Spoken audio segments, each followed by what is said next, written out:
following is a presentation of Fox Sports. We are Fox Sports. We are LA.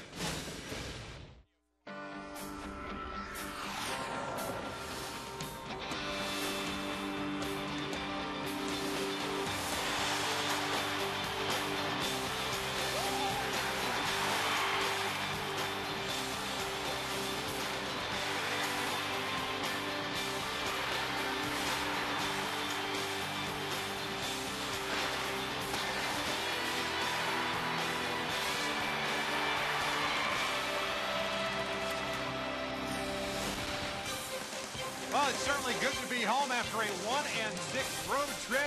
Perhaps the best way to get things going is interleague action. That's right, interleague kicks off the 2011 edition tonight with the first of three against the visiting Atlanta Braves from the National League East.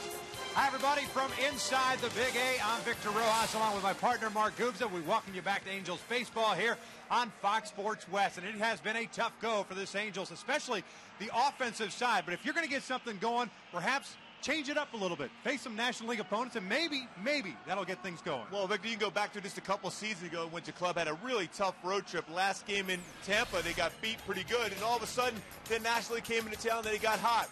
You look what they've done the last 4 years. 49 victories. That's averaging about 12 a year, so they're doing their job against National. They play National League type of baseball. They hit and run. They steal bags, put a lot of pressure on the defense. Hopefully it's a situation where the bats come alive like it did last time when San Diego came into town a couple years ago. Get the swings together, get some leads there, and then, of course, apply the pressure on the defense. And Atlanta Braves, in particular, try to steal some bags. Well, the Angels last year 11-7 in interleague, and hopefully this will kick things off for the Angels. No Howie Kendrick in the lineup. Alexi Amarista getting the start out in left field.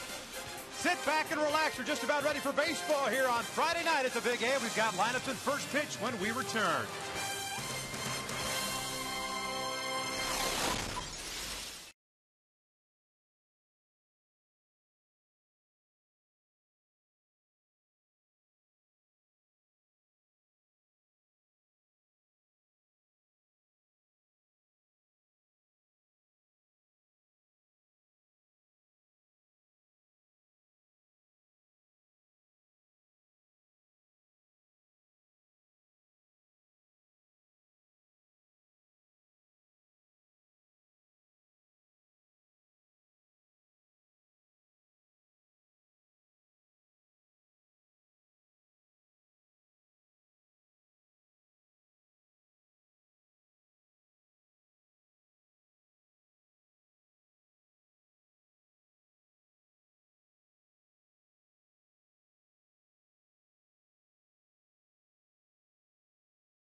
Angels Baseball is brought to you by Hyundai.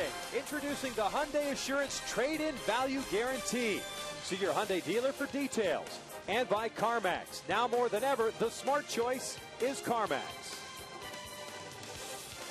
Gorgeous night for baseball here at the Big A. You see the Angels just taking the field now to start interleague play here in 2011. The Halos, after the very difficult road trip, return back home. A game under 500 at 22-23, but yet a victory here this evening. And they pick up a game on the Texas Rangers, who dropped one to the Philadelphia Phillies. Tonight's broadcast is on AFN, the American Forces Network, broadcasting to the U.S. Armed Forces, serving in 175 countries and aboard ships at sea. They're watching around the world in Iraq, Germany, Italy, Southwest Asia, South Korea, and Japan. Not only do we welcome you to our broadcast, we thank you for serving our country. Urban Santana on the mound, facing this starting nine for Freddie Gonzalez and the Atlanta Braves, who are 4 games over 500 at 25-21. Martin Prado leading things off at third base. It's Dan Uggla, the former Marlin, at second base. Brian McCann, the all-star catcher behind the plate. Chipper Jones gets a chance at DH over the weekend. Eric Hinsky, former Rookie of the Year for the Toronto Blue Jays, is in left. Freddie Freeman, the Orange County product, at first. Alex Gonzalez, a veteran, at short. Nate McCloud, the former Pirate, is in center. And Joe Mather, as the Beather, playing right field. Taking on Urban Santana, 1-4 record and a 4.85 ERA. Looking to bounce back and get back on track to what he was doing last year. Well, the thing for me, for Urban, is we always talk about pace and tempo on the mound. I think establishing the fastball in, even off the plate inside against some of these powerful hitters from Atlanta, and then finish off with the slider. Fastball velocity has been good. Location at time, not exactly where he wants. Best way to have good location, make them uncomfortable at the plate.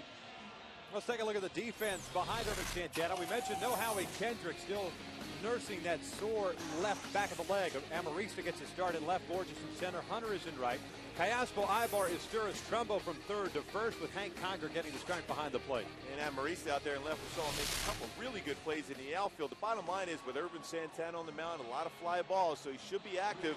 That first quick step is going to be an important one for him. You got to cover the lines also. Sorry about that, Gooby. You got a couple of teams that are very, very similar from the standpoint that they can pitch. The bullpen for the Braves is very, very good. On the back end, the offensive side of things, very, very similar teams. The Braves, a station-to-station team. They don't run a whole lot. And we'll run through those numbers in a little bit as Urban Santana delivers strike one on Martin Prado. As a matter of fact, the Braves have 7 stolen bases. They've been caught 12 times. And as Freddie Gonzalez told us before the game, they would like to run more often. They just don't have that ability. 0-1 pitch is inside, and it's 1 ball, 1 strike to Prado, getting to start at third base. Prado's been playing some left field in National League games, with Chipper Jones playing third. A 289 average, 6 home runs, and 28 runs batted in. This one's fouled back just to our left. Well, we've been getting a lot of fly balls up in here lately. Yeah. It's a 1 ball, 2 strike count. But getting back to the Braves not running a lot, that could come into play very well for Urban Santana, because the running game is something that's hurt him over the last few seasons. Breaking pitch, down goes Prado. There is out number 1. Let's take a look at our Hyundai key to the game for tonight. Well, let's go a little Guns N' Roses. Paradise City, back at home, the warm weather, and of course playing the National League, in which the Angels have had so much success. Playing National League brand of baseball, and of course getting leads and finishing them off and winning those games. You see the Angels sporting their 1961 uniforms. Flashback Friday, fireworks after the game. It's a good look, man. Like the halo on top of the cap.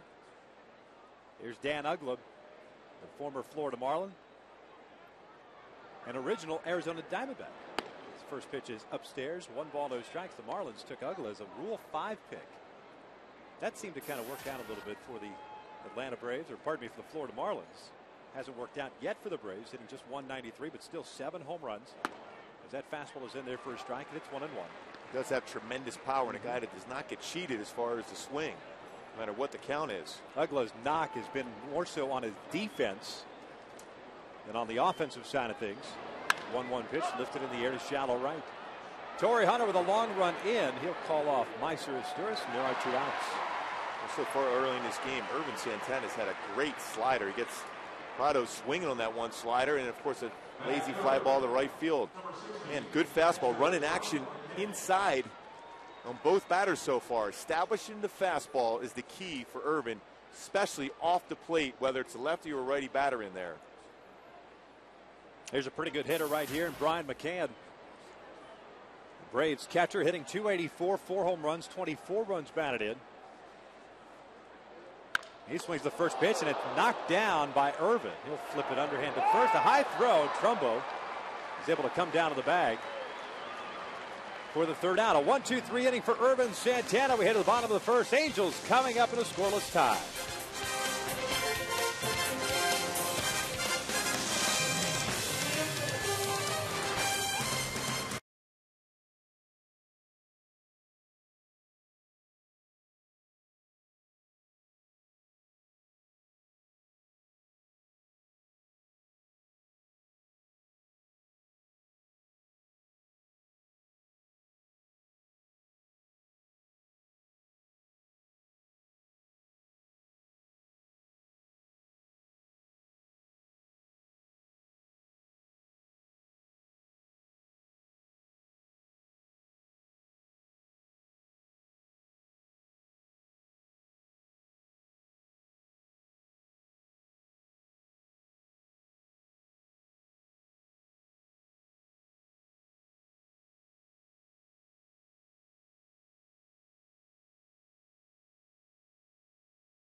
Second, Eric Ibar drops down a spot. He's at short, as does Bobby Abreu. He's the 3-hole hitter and the DH. Torrey Hunter back out in right field. Alberto Callaspo moves up a spot. He's in third. Hank Conger gets the start behind the plate. Mark Trumbo at first. Alexi Amarista in left field. And Peter Borges, after a day off yesterday, gets the start and will play center field, taking on the 36-year-old originally from Phoenix City, Alabama. Makes his home now in Georgia. A former American leaguer, Tim Hudson. Yeah, Tim Hudson, the guy with a very good fastball, sinking fastball, a lot of ground ball outs. 88, 93, very good slider, changeup, split finger fastball. 13-6 in his career against the Halos. First pitch fastball is in there for a strike. A lot different pitcher Tim Hudson is today than he was when all of us saw him. That big vaunted rotation with the Oakland A's, along with Barry Zito, Mark Mulder. Had Tommy John surgery a couple of years ago. Zasturias shoots one out toward right field. Mather is there, and he'll make the catch. And Zasturias retired for out number 1. Let's take a look at the defense behind Tim Hudson. It's Hinsky in left, McLeod in center. Mather is in right. Prado and Gonzalez on the left side of the infield. Ugla and Freeman over on the right side, and Brian McCann behind the plate. And Prado will be tested at third base throughout this game by the Halos as far as doing that push bunt. Played a number of games at third, 135 at the third base position, has a strong arm. The defense itself has been very good for the Braves this season with their pitching and defense. That's why they've been over that 500 mark. Ibar steps in against Hudson here. 0 for his last 15. He shows bunt. That pitch is outside for ball 1. With that 0 for 15, Eric's average has dipped down to 310. Couple of home runs, 14 runs batted in.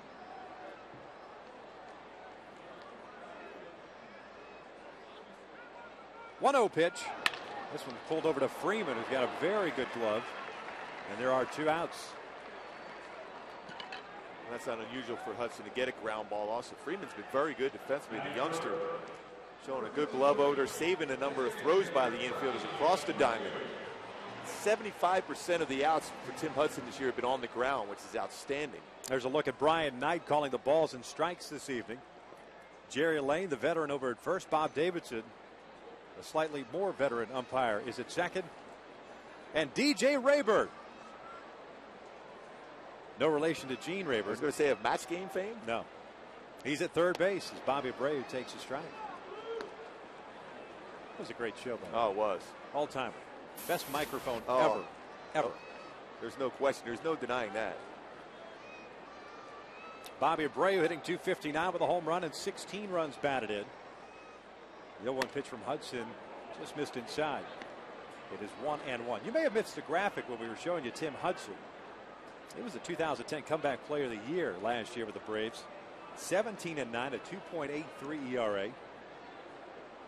Terrific numbers after that Tommy John surgery he had in August of 2008. It's a truly amazing comeback when you think about having Tommy John surgery after already piling up that many pitches in innings prior to that. We said a guy that's made a good adjustment. That split finger fastball has been very good for him, using that as his changeup. And up until he had that surgery, when he started to get hurt, that was a workhorse. Bobby takes low. That's 3 balls and a strike. He's a guy you could pencil in every year for 30 starts, 200 plus innings. He had 228 last year. And 34 total starts. 3-1 pitch. Bobby fouls it at the plate. Trickles up the first base line, a full count. I do like that approach for Bobby Abreu there. 3-1, going to get a fastball. The need for him, especially in this number 3 spot in the lineup, to drive the ball. Extra base type swing. Can't get much better count to have a fastball come in at 3-1. The approach was good. Aggressive swing at it. Torrey Hunter on deck. Payoff pitch from Hudson. Inside, he walked up, went with the off-speed pitch, and there's a man on with 2 outs here.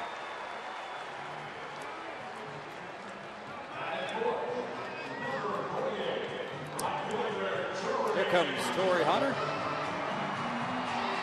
124 wins for Hudson from 2000 to 2007. Maddox with 126. Bulk of that coming with the Oakland Athletics. Well, the unusual thing for him in interleague play since he's been a member of the Braves is 2-13. And the ERA over 6. This is the first time he's faced the Angels since June 8th of 2005. Torrey takes a fastball in there for a strike. Torrey, as he has, I guess for the most part this year, here at home, first at bat, walks up to Sanford and Son, another quality show from the 70s. No question. Torrey's been scuffling of late, a .218 average, 4 home runs, 19 runs batted in. As he pulls this one foul, it's no balls, 2 strikes. Nobody felt worse about how the game ended yesterday than Torrey. As a matter of fact, kind of threw his glove up there where he thought the baseball was going to be. There was a couple of guys throughout the game yesterday that battled that sunshine. It's just that one that found him. Yeah, I talked to him today. I asked, hey, how's it going? He goes, I have amnesia. I don't remember anything. That's the way to approach it. He said after the game he's been through hell the first 7 weeks of the season. Obviously talking about the struggles that he has had. And that's the pitch right there.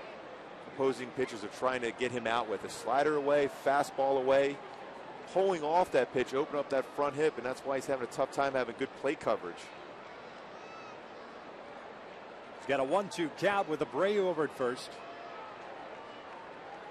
Bobby takes off, and Torrey takes down low. The third out from McCann is in time. Abreu is thrown out. 7th man that McCann has thrown out this year. One of the books here at the Big A. We have no score.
selected Scott Shields. We welcome Scott here into the broadcast booth to kind of catch that first pitch. Why Tim Meade, and why did you go 0-2, sink piece in the dirt? Well, first off, what Tim Meade has done for this organization, all the years he's put in, he's done a lot of stuff for the team and also for me individually. So it was just a little thanks to him for all he's done for me and my family. And the pitch, I was trying to throw it. I was trying to throw right his glove, but it didn't really work out that way. Was that an audition to try to come back and join this bullpen? Well, I don't think I have a chance now. Well, you used to always being the guy catching that ceremonial first pitch. Yeah. I've seen you do that many, many times, and you've had to go out there and try to frame a pitch or two. That's why you were trying to get Tim to move. Yeah, exactly. I tell you what, that was tough out there throwing it, though. I mean, I told my wife, I said, I think I was more nervous doing that than any time of pitching in my career. Is it odd for you to come back here in this type of scenario as an alumni? Yeah, it felt a little weird, walking in the stadium today, but it's a good feeling. I'm happy with the decision I made, and my family's definitely happy too. Yeah, I was going to ask you about that. I mean, obviously you're done. It's been a little bit of time since you've retired. Do you ever have that itch and you think, well, I wonder if I could still get people out, or are you comfortable right now with where you're at? No, I'm comfortable. I know I could still pitch, but just my decision was to go home and spend time with my family, and this organization's been awesome to me throughout my career. So, I couldn't be happier to spend my whole career here. Chipper Jones goes down swinging on that slider from Irvin. Second punch out. You go back to last year, Scott, because it was probably a very, very difficult year for you, having to deal with the struggles you had and having to deal with the emotions of, hey, is this going to be it for me? When did you finally find that balance where you said, all right, I think this is going to be it? I was thinking about it. It was pretty early in the season last year.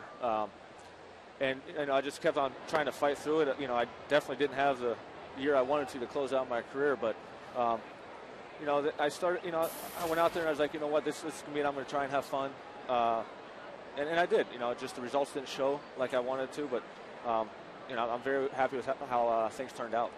Down in the dugout there before the game, before your first pitch, you got a lot of young guys down in the bullpen. Did they come out and try to pick your brain a little bit about what their philosophy or how they would be able to get through it? Because a couple of guys have struggled, and I just wondered if they just tried to get some knowledge from you down there during the course of being down there in the dugout.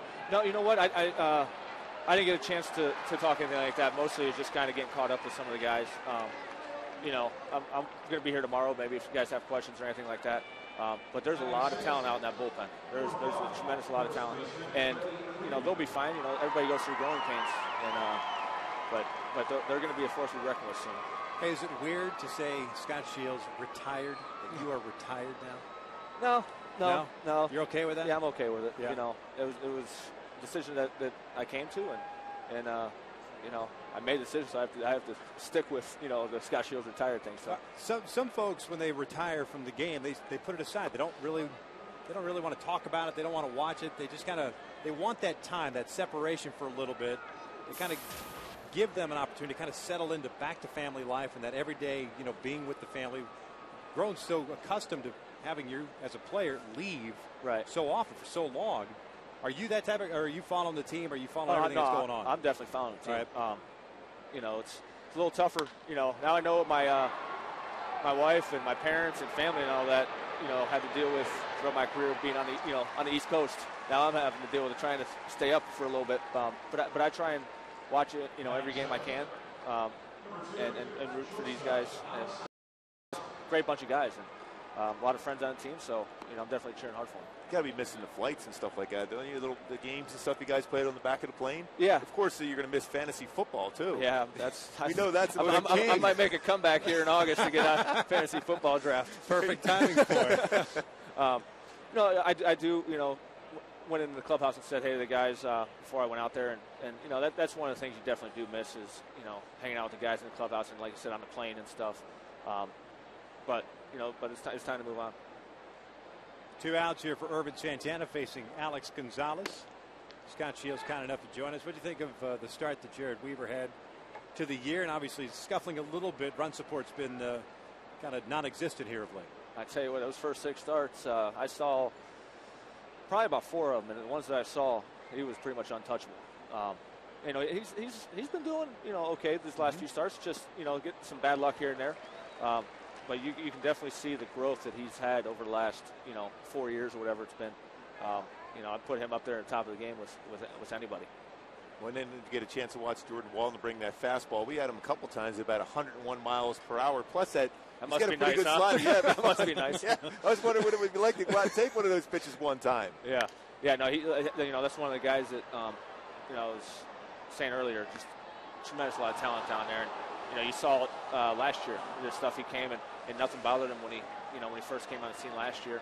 And he's had a couple bumps in the road here lately, but he's definitely a guy that's going to have a long career in the back end of the bullpen. Now, would you like to at some point be able to coach at any time, even get down to spring training and help these guys out at some point next year? Maybe like spring training or something like that. I don't know anything about coaching. We'll see, when the future comes. But if they want me to, I'll go down there and whatever little insight I have. I wasn't the best mechanical pitcher or anything like that. But yeah, great stuff, man. Yeah. Plus you were out there. It seemed like you were getting 80, 90, 100 appearances each and every year because you had that kind of arm. We always talk about that rubber arm, that bounce back arm. How's that arm feel right now, by the way, after all this throwing? It feels good now. That's my first throw I think I've had since I think I left the mound against Cleveland. Still good movement. Yeah, a little too much movement there tonight. Blame it on Tim Mee because what he got, he was setting up the frame there, and then he got up out of his stance. Blame it on Tim. Block it. Yes. Soch needs to work with him. Because he would show you potential check swing, so we could have got a swing and a miss. Yeah. 2-2 to Gonzalez, foul back. Tim's showing you he wants that pitch on the inside. He's got to stay down there right there, right? Oh. How did he get in between the legs right there? I think he thought it was going to be a pitch out. He was anticipating the 0-2 pitch out with nobody on base. He crossed him up, man. That's what it was. I crossed him up. All right, I'm going to ask I'll you go this. with that. I'm going to ask you this because my mom and dad had to go through this as well. Has Mama, Mrs. Shields, said yet, hey, when's the next road trip? Yeah, I don't think she's gotten tired of it yet, but it will come. Yeah, it'll definitely come. I know that. Scott, man, always a pleasure. Thank you very much. You're I welcome appreciate anytime, it, man. Yeah, I appreciate it, man. Scott Appreciate Shields, it. kind enough to join us. We get to the bottom of the second, scoreless here at the Big Edge.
To Scott Shields for joining us here in the booth.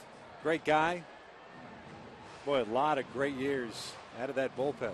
Boy, terrific stuff, too. Even days if he had gone 4 or 5 games in a row, and Mike Soch would ask, how do you feel? Every time he would say, I feel great, even if he couldn't even lift his arm up. He's that type of guy that just wanted to pitch every day. Torrey Hunter to lead things off here the second. Torrey was to play when Bobby was thrown out, trying to steal second base. To the side, Torreytown. Right field. Trying to get it going. Tapper foul. That's 1 ball, 1 strike. It'll be Hunter, Cayaspo, and Conger here against Tim Hudson. No strikeouts, 1 walk. That was to Abreu with 2 outs. Nice job by Irvin, too, in the top of the inning, picking up his 2nd strikeout. Gave up that broken bat flare to Eric Hinsky. Then get the next 2 guys. 2 balls and 1 strike. But early on, Irvin, very live arm today. Good break to the slider. Great movement on the fastball, too. Focus looks like it's there. The pace has been excellent so far. Torrey ahead of the count here. 3 balls and 1 strike.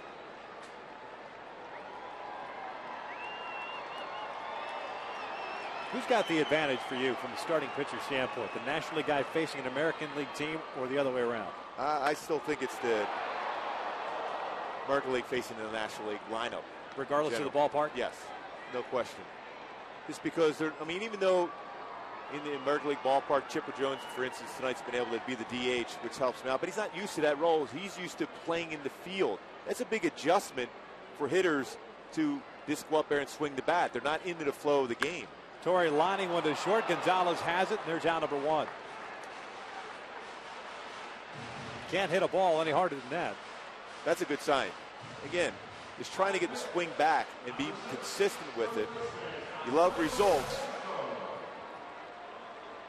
Well, getting on top of that 2-seam fastball, you get a great view that just the torque you have to put on your arm and shoulder is to work down on that fastball. Didn't get it quite down, and Torrey was able to hit that hard. They're right at the shortstop. Alberto Callaspo at the plate. Alberto will take downstairs. 1 ball, no strikes. Callaspo hitting .299 with a couple of home runs, 20 runs batted in. Wore the collar yesterday, going 0 for 4. Missed a hit and run sign in that 9th inning when Howie Kendrick had the leadoff base hit. So he loops this one down into the left field line. That's going to fall in there for a base hit. Hinsky doesn't run that well. Alberto thought about going to second base. It slams on the break. The Angels have their first hit of the game. Yeah, I talked to Dino Ebel about the arm strengths of the outfielders for the Braves. It pretty much all of them average, even when Hayward's in the outfield for him. And Hinsky's a guy that, again, he's there for the bat. Won't necessarily have that strong arm. Will make the routine play. As he came in on that good fastball by Hudson, Callaspo was able to fight it off in the left field for a knock. Credit Eric Hinsky throughout the latter stages of his career to kind of find a niche for himself, especially with the National League team playing a number of different positions. Well, he's got a lot of big hits in his career coming off the bench. Postseason time, or getting his club to the postseason. As good as anybody I've seen in recent time. Great approach at the plate. Doesn't swing a lot of pitches out of the zone. Rookie of the year is a 3rd baseman with the Blue Jays. Here's Hank Conger. 1 out, 1 on. Hank takes up and away. Conger got the start yesterday in Seattle. Went 1 for 3 with a double. His 4th of the year. He's got 3 home runs, 11 runs batted in. Halos yesterday 0 for 3 with men in scoring position. They had some opportunities early against Fister, but just couldn't cash them in. That's been kind of the story over the last couple of weeks.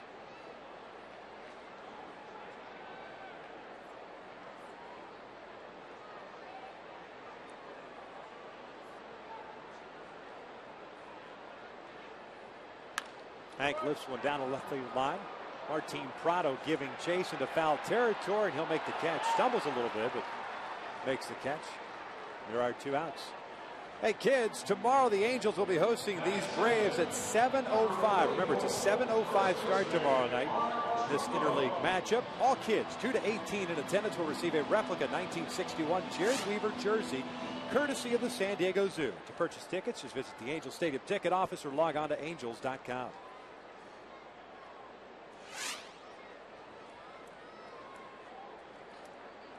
So 2 outs. Callaspo still at first base. And Mark Trumbo steps to the plate.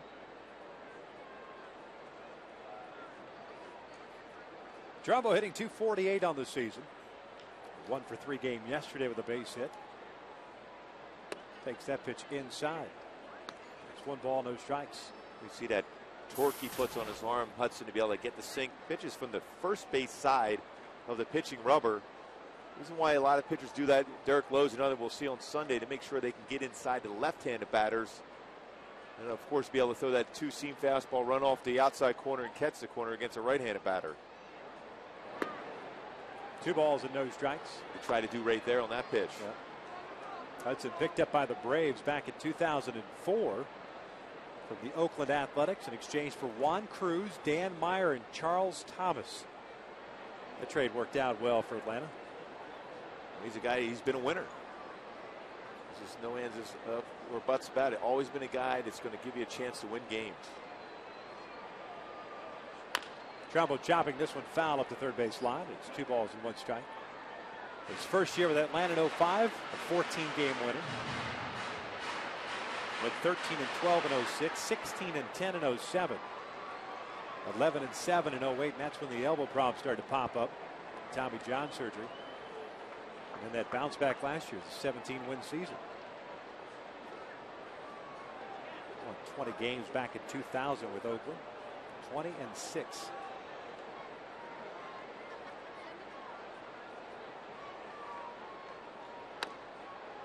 Three balls and 1 strike. And when you went into a 3-game series against Oakland and you saw the 3 names up there, Mulder, Zito, Hudson. Oh.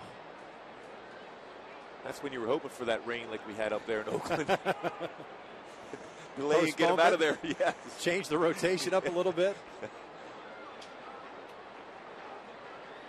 3-1 pitch. Marquand chasing a pitch out of the strike zone. It's full count with 2 outs.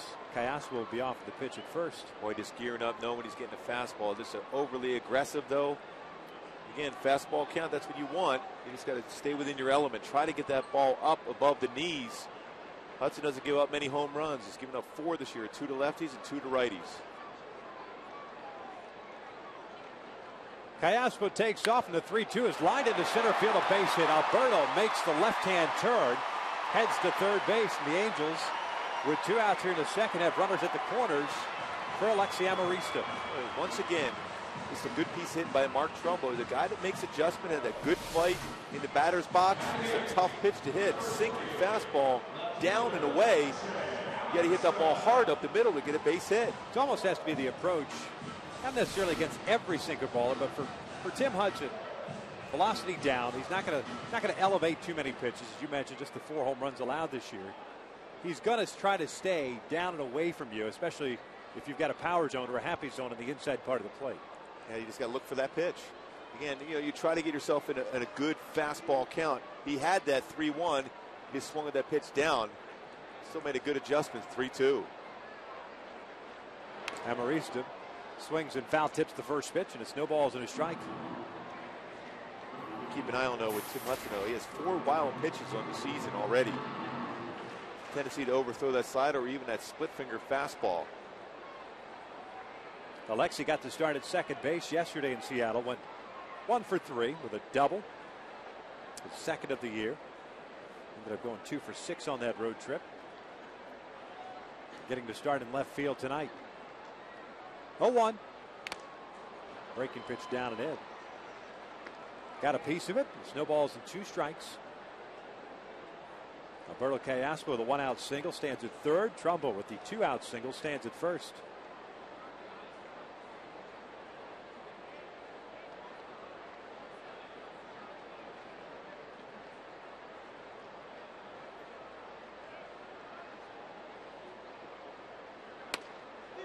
Try to go with that 2-seam fastball on the inside part of the plate.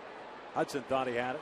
It's 1-2. I think that baseball went around the plate, though. I think it missed off the inside corner the way it looked.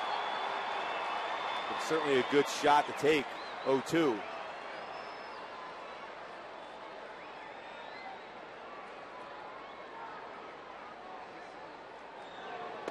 Breaking pitch got Amarista. That will end the inning. First strikeout for Tim Hudson. 2 in the books here. And still no score.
with one. Eric Kinski with a base hit in the second inning.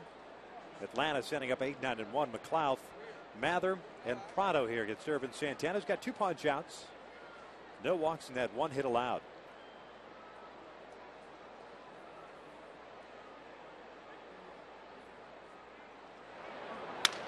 This one pulled over to first. Trumbo's got it. He'll wave off Urban. 1 pitch and 1 out. McLeod came in hitting .247 on the year. Now 0 for 1 in this one. Brings up the right fielder, Joe Mather.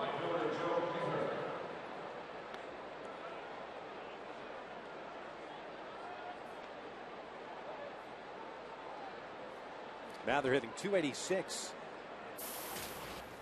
No home runs, 2 runs batted in. Was in the Cardinals system, picked up off waivers by Atlanta. And with Hayward sitting out today, and Freddie just said precautionary. Hayward's been battling a bad right shoulder, the non-throwing shoulder, but it is the lead shoulder as a left-handed batter. There's Jason, who came up with a phenomenal last year. Especially with that type of swing he has, you know, he's going to put some strain on that front shoulder, the lead shoulder. This one foul back, and it's 1 ball, 1 strike.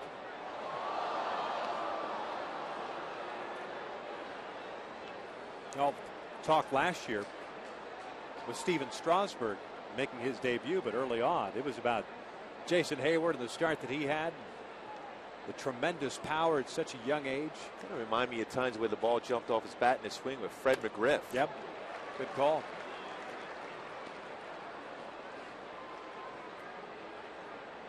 Boy, McGriff had scary power himself. Just shy of 500 career home runs. Hayward last year ended up with 18 home runs and 72 runs batted in. As the breaking ball is put out towards center field. Borges back a couple of steps, makes the catch, and there are 2 outs. Goes back to that breaking pitch we were talking about, that hard slider for Irvin. He's doing a great job of staying on top. You remember a couple games ago, he got underneath on the slider and flattened it out, and he gave up some pretty good shots on that breaking pitch. And at times it almost looked like a curveball because it was more loopy than that sharp break to it, which is a more effective pitch for him.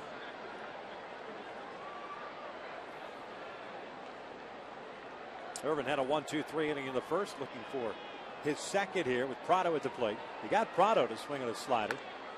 That pitch is a little bit high. And a very odd swing, too, by Prado.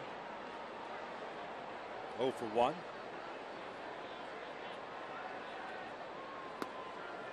Caught the inside corner to even the count. When they set up in, there was a backup slider. Throw it at the hip of the hitter and bring it on the inside corner. There's another one. Boy, Dave Steve used to have a great one. He used to throw it right at the hip of a right-handed batter and then bring it in on the corner. It freezes you as a hitter. You're committed to thinking it's going to be a ball, but it catches the corner. 1-2 goes with the fastball inside. Good idea. 2 balls, 2 strikes. Boy, good sequence so far for Irvin against Prado. Now he's set up for that slider away. He's going to go fastball away instead.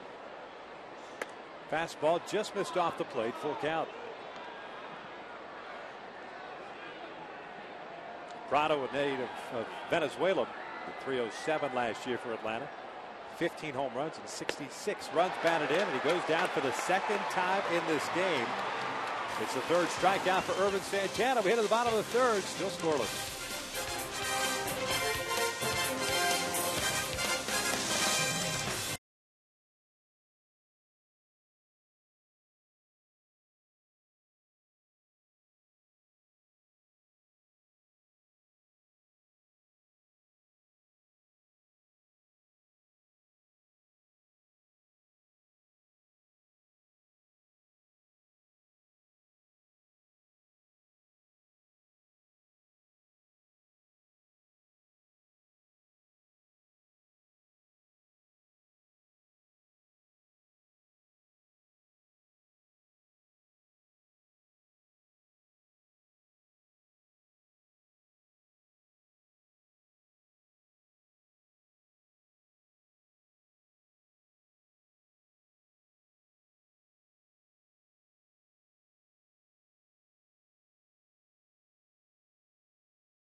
1 and 2 here with no score.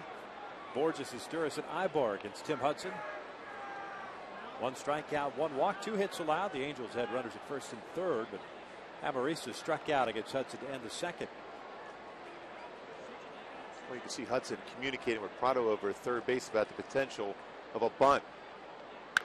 This one hit well out to straightaway center field. McLeod got turned around, giving chase, pulls up. Oh! Borges rounding second will stop right there. It's a lead-off double.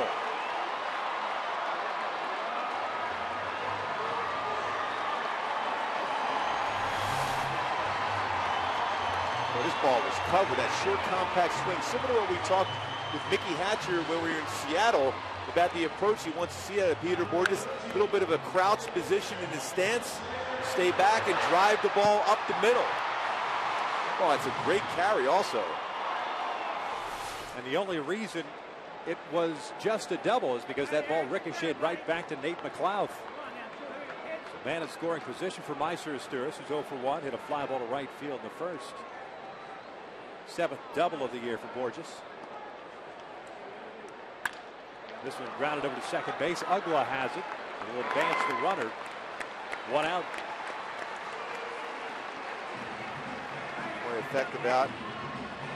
Gets him over there into at third base with less than 2 outs now. They have the ability to get him in. They're going to bring the infield in the way Urban Santana has thrown the ball tonight. And the fact is, Atlanta's been struggling themselves scoring runs.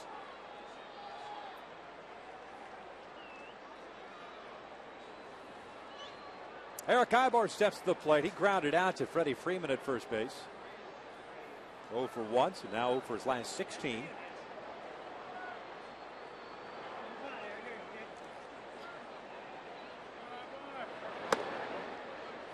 Ibar taking down and in for ball 1. See Borges standing over at third base, the infield in for Atlanta.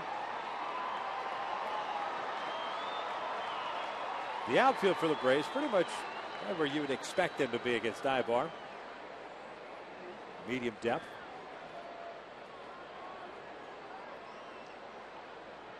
This one pulled foul into the camera well.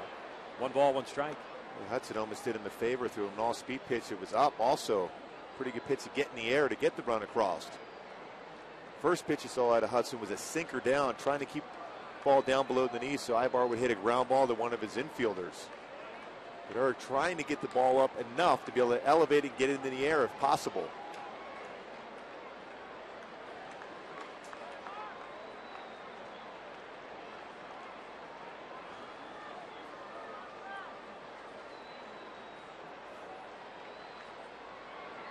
Breaking pitch up and away. 2 balls and a strike. Through the stretch that Eric has been on, the 0 for 16, we've seen him kind of try to take that pitch and punch it in the left field, which most of the time has resulted in a little fly ball to left, and usually not deep enough. Although when you got Borges at third base, anything's deep enough with Borges at third, you would think. Yeah, you would think so, especially with that speed and his instincts also. 2-1 pitch. Swing and a miss. 2-2. Might have been a split finger fastball. As a hitter in these spots right now, when you're especially ahead of the count, you don't want to chase a pitch out of the zone. Now with 2 strikes, your approach has got to be different, but when you're ahead, you got to think in lines, I got to get a fastball or something up that I can do some damage.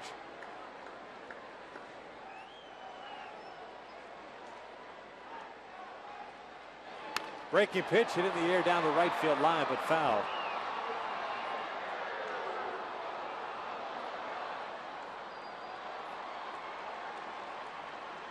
So the count remains at 2-2.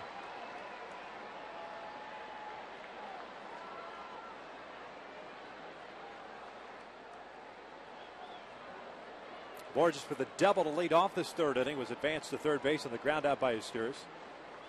Peter with that double snapping at 0 for 23.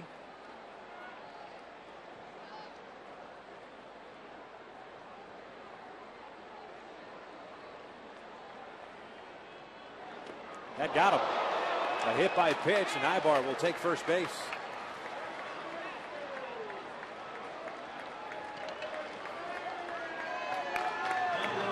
It's the 3rd batter that Hudson has hit this year, but certainly not what he wanted to do there. So the 2-2 count.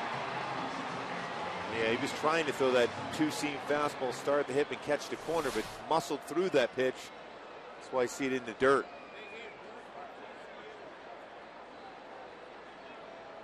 So Ibar's at first, Borges at third. Bobby Abreu at the plate. Imagine at some point perhaps you see Eric Ibar taking off for second. He's got 10 stolen bases on the year and has not been caught stealing this season. Well, third to first move, nothing's happening.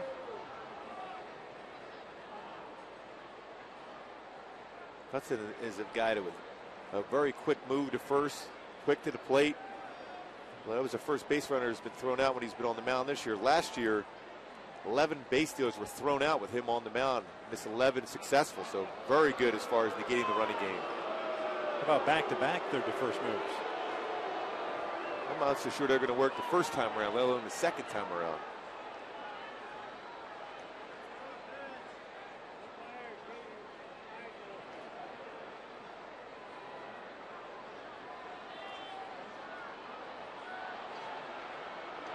Bobby loops it in the air toward left center field. That is going to get down for a base hit. Borges will score. Ibar on his way to third. Abreu trying for second. He's in there with an RBI double, and the Angels take a 1-0 lead. Well, Bobby just got to pitch up enough, hit well enough into left center field to go the other way. But what a great job Eric Ibar reading the baseball too, and able to get into third base. Elbow dropped just enough on that sinker to elevate it around thigh high. And Abreu hits it into the outfield for a double. It will challenge the arm of Eric Hinske as much as possible, but the reality is the good read by Ibar, able to go first to third on that one. Ibar never hesitated. Borges was just kind of hanging out at third, making sure that ball dropped. Torrey lines one into center field. There's a base hit. Ibar will score. Abreu's going to be stopped at third. The throw from McLeod is way up the line. Torrey advances to second. It's 2-0 Halos. Well, we've seen some good base running and some good approaches at the plate. Not trying to do too much, simplifying the swing. Up the middle approach. Torrey, that's two very good at bats in a row. A line drive out is short, and this one up the middle for an RBI base hit. And then Red the high throw over the cutoff man to get into second. Boy, that's a great swing. Just good balance in the lower part of his body. There's some good signs. Abreu, Borges, Hunter. This is all started too. Nice job by Meister Stores, hit that ground ball to the right side to advance Borges to third. Here's Alberto Callas with a base hit his last time up. 1-for-1 game with 2 on. He looks at a fastball for a strike. The RBI for Torrey, his 20th of the year. Goes as a single, advancing on the throw home from McLeod. Credit Abreu, busting it hard around the bag at third, forcing McLeod to throw that ball the way he did. Dino putting up the stop sign at the last minute. Here's the 0-1. Takes that one inside. 1 ball, 1 strike. I think why you do that is because you have a guy like Callaspo coming up who's a good contact hitter. He's going to put the ball in play. With the infield playing back up the middle, they're going to give that run across. If he hits a ground ball, this is a good contact guy. That's why you don't want to take a chance necessarily of trying to score on the ball, hit hard like that in center.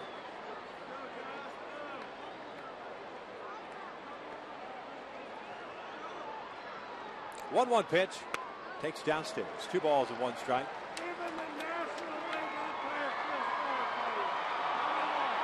Borges started things off with a double, advanced to third on the ground out. Ibar was hit by a pitch, and that's right now the at-bat, the plate appearance that Hudson would love to have back. A 2-ball, 2-strike count when he hit Ibar. Abreu with the double, then Hunter with the RBI single. Second and third and 1 out. Inside. 3 balls and 1 strike with Conger on deck. But he's trying to force that sinker inside. Seen a couple of those pitches so far for Hudson where he's got underneath it. If you drop your elbow at all, if you're a sinker ball pitcher, you're going to elevate that fastball. And it's not going to hit your location. Now the intentional walk is coming, and they will load him up for Conger. Second walk for Hudson to go with the 1 strikeout. Roger McDowell, the pitching coach, is going to come out. Well, we go back to Wednesday. Hank Conger at the plate. Bases loaded against Jamie Wright. 3-2 count. Took a fastball for a called strike 3, and that ended the threat. The Angels had time. Were down 3-0. The score remained at 3-0. Hank's not going to take here. No. He's got to think in line, so as a hitter, you always have an advantage with the bases loaded because the pitcher's trying to throw that first pitch for a strike. If it's out of the zone, you have to try to take that pitch. And then if you get ahead, that's when you get that fastball coming and you can crush it. Prado playing in at third base. Freeman back at first. And Hank takes a strike on the outside corner, staying away from him. That's a good take because if he swings at that pitch, more likely he rolls up all over to second base. Potential double play. Good idea by Conger there.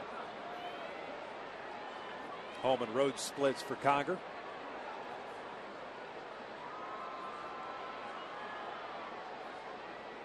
0-1.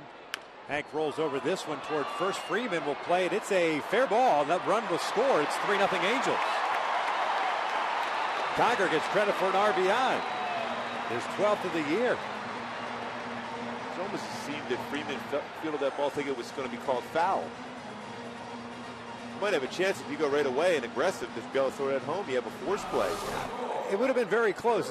Better shot right here. Abreu going on contact. Freeman, I mentioned, was playing deep at first base. I think if he's playing halfway or even with a bag, then you've got an opportunity. I think early in the game you have to get the out, though. You can't let that ball thinking it's going to go foul. But that was the right play as far as that. But fortunate run for the Angels. It's, again, putting the ball in play at the right spot, getting the run across. Torrey's over at third. Callaspo at second now. 2 outs for Trumbo.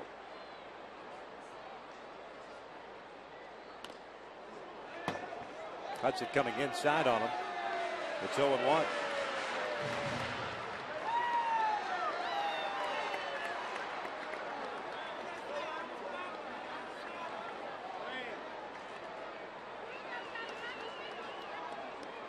Halos with 3 runs here in the third. On 3 hits, a single and a couple of doubles, a hit batter and a walk. Mark had a base hit to center field in the second. He's 1 for 1. Time is called. 8th man to bat here to third against Hudson. He's thrown 52 pitches thus far. 29 strikes, 23 balls.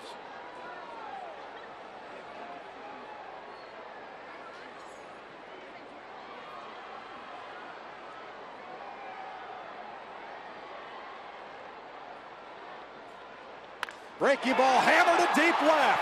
Forget about this one. Gone. 3-run Jimmy Jack for the Mark Trumbo makes it 6-0 Halos.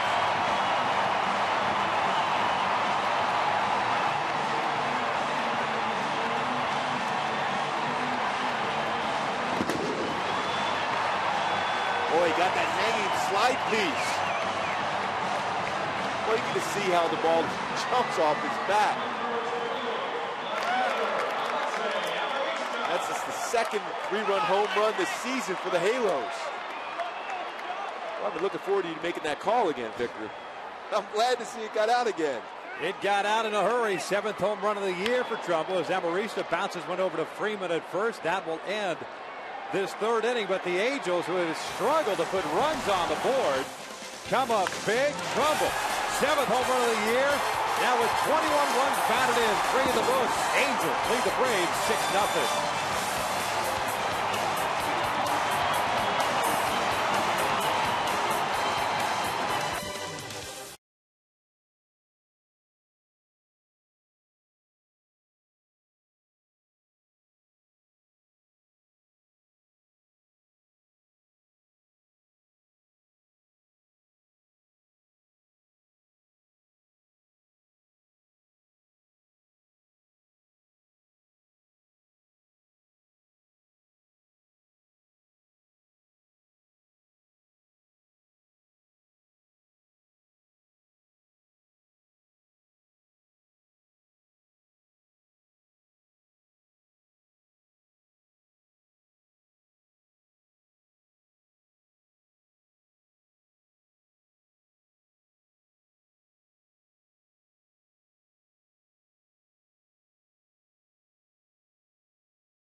Trumbo, a big blast, a 3-run home run, his 7th of the year.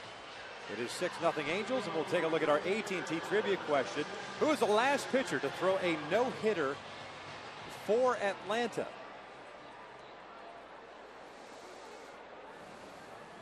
For Atlanta. Derek Lowe has one, but not for Atlanta. Tom Glavine throw one? Or did he throw it for the Mets? Or did he not? No, Mets have never had one. That's right. Yeah, but the Mets and Padres are the only two teams, right? The Pirates? There's a couple of teams that haven't had it. I think Doc Ellis had one with the Pirates. Oh, yeah. It was down in San Diego, wasn't it? Yes. I don't know if he recalls it, but he did have a no-hitter. It was the 0-1 to Uglets inside, and it's 1 ball, 1 strike. Good call. Did you ever see that YouTube, that short film on that no-hitter? Yep. By Doc Ellis? Classic. Swing and a miss by Ugla. It is 1-2. Ugla, McCann, and Chipper Jones here, the 4th inning for the Braves. Irvin with 3 strikeouts, 1 hit allowed, no walks. Ugla hit a fly ball to right field in the 1st inning, so he's 0 for 1. Breaks his bat, loops one into shallow center. Borges comes in, makes the catch. There's out number 1. Hey, Prep fans, tomorrow go to foxsportswest.com for live streaming of the CIF Southern Section Ford Volleyball Championships presented by Farmers. Semifinals begin at 2 p.m. only on foxsportswest.com. Luke Gooby here is already logged on. Oh, there's no You doubt. bookmarked it. Love CIF playoffs. Love it. Especially the CIF baseball playoffs going through right now. Brian McCann saw 1 pitch in the 1st inning, get a shot right back up the middle, went off the glove of Santana, and Irvin threw him out. So he's 0 for 1.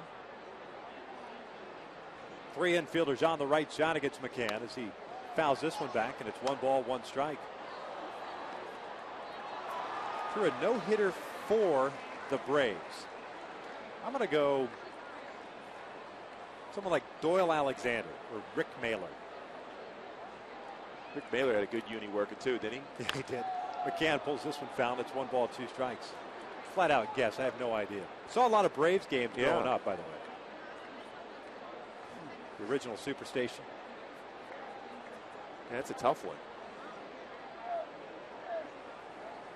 Well, you think of all those great pitchers they had from Maddox and Smoltz. 1-2. McCann lifts a fly ball to right. Torrey now decides to move over his step, makes the catch. 2 outs. Hey, when you're on the mound, when you got an outfielder doing that, you're thinking that ball's gone. I was thinking the exact I thought same it was thing. an out, and he didn't move. I said, uh-oh. I thought the exact same thing. He's smiling, too. I'm thinking we're in Boston at Fenway Park or something. That was something Ricky Henderson might do. Exactly. 2 outs. Irvin's like, uh-oh, I thought it was an out. Oh, man. Torrey got a great first step on that ball. Yeah, he did.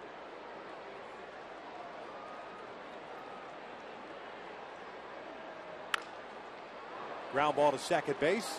Asterios has it. Chipper Jones retired. A 1-2-3 inning for Irvin Santana. Good shutdown frame. Head to the bottom of the 4th. The Angels up 6-0.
By AT&T.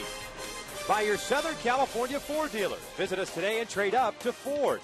And by Jack in the Box. Right now at Jack in the Box, get the new Bourbon Barbecue Steak Grilled Sandwich at participating restaurants.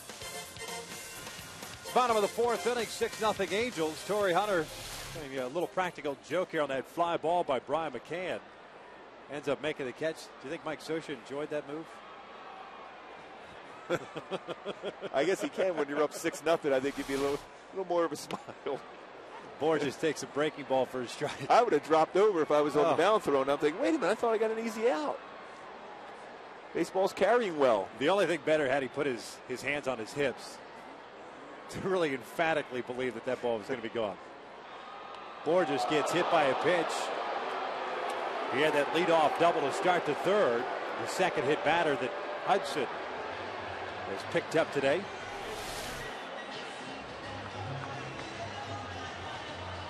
Fastball got underneath, run in action. You'll see that so often from a sinker ball pitch. You drop your elbow, especially with a right-handed batter. It's going to run up and going to get you right in the middle of the back.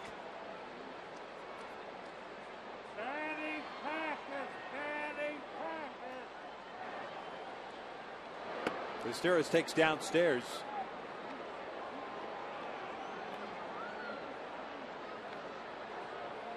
Meister's 0 for 2 with a fly ball to right. And a ground ball to second, but that ground ball on the second advanced Borges over to third base. He scored on the Abreu single. Evens the count at 1 ball, 1 strike. Time to bump up that batting average, Ivor. Let's get going. Got an email during the break about that Braves no-hitter. Someone's guess was Kevin Millwood. Kevin Millwood, he did it with the Phillies. With the Phillies, that's right. Is that in Philadelphia? Yes. Yeah. Was it against the Braves? Nah, doesn't sound right. Remember, didn't Randy Johnson do his perfect game against the Braves? Yes. In Atlanta. Borges started to take off, but held up. It's 2 balls, 2 strikes. And I have no idea why I remember this, but Robbie Hammock was the catcher for Randy Johnson's perfect game in Atlanta. Yeah, I think I remember that. Randy with a no-hitter for the Mariners and a perfect game for the D-backs. Pretty good career for Randy Johnson. Television superstar now. Oh, yeah. Borges takes off. That pitch is inside. A throw down from McCann, not in time, and Borges has himself a stolen base. Peter picks up his 4th of the year. He's been caught 4 times, but in scoring position now for Meister. Good jump, a little bigger lead too for Borges. We've talked about that a number of times. With all that great speed, it's not a big enough lead at times. Well, if he keeps that glove pretty close, if he kept it on the leg, that's an out. If it hit off the bag there, separation between the foot and the second base bag.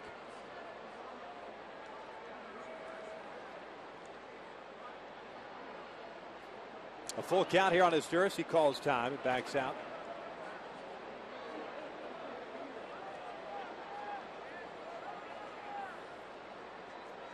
Ibar on deck. Here's the payoff. And that hit him. 3rd hit batter. The question is, you see, Costeras wears that shin guard, but that protects the inside part of the shin. May have got him on the backside. Yep, sure enough. Just on the non-protected side of that shin guard. And trying to come back in there with that 2-seam fastball to bring the inside corner. There's no intent with that pitch there. So 62 pitches into the start. Hudson's hit 3 guys. And the Braves and Freddie Gonzalez starting to get some action going. Christian Martinez is the first man up.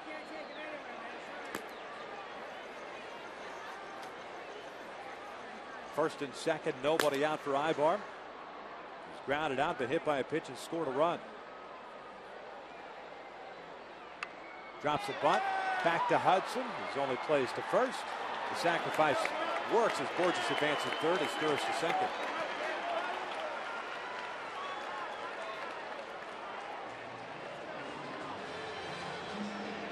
Let's go back to our AT&T trivia question as Bobby Abreu steps to the plate.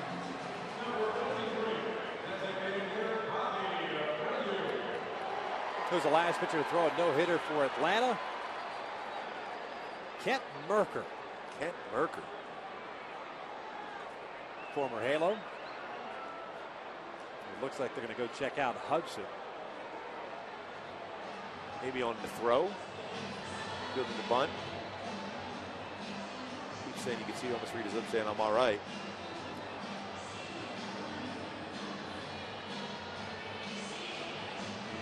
Kent Mercker. I remember it now, but well, he ended up having some really good years as a reliever. Oh, very good. He was tough against lefty batters.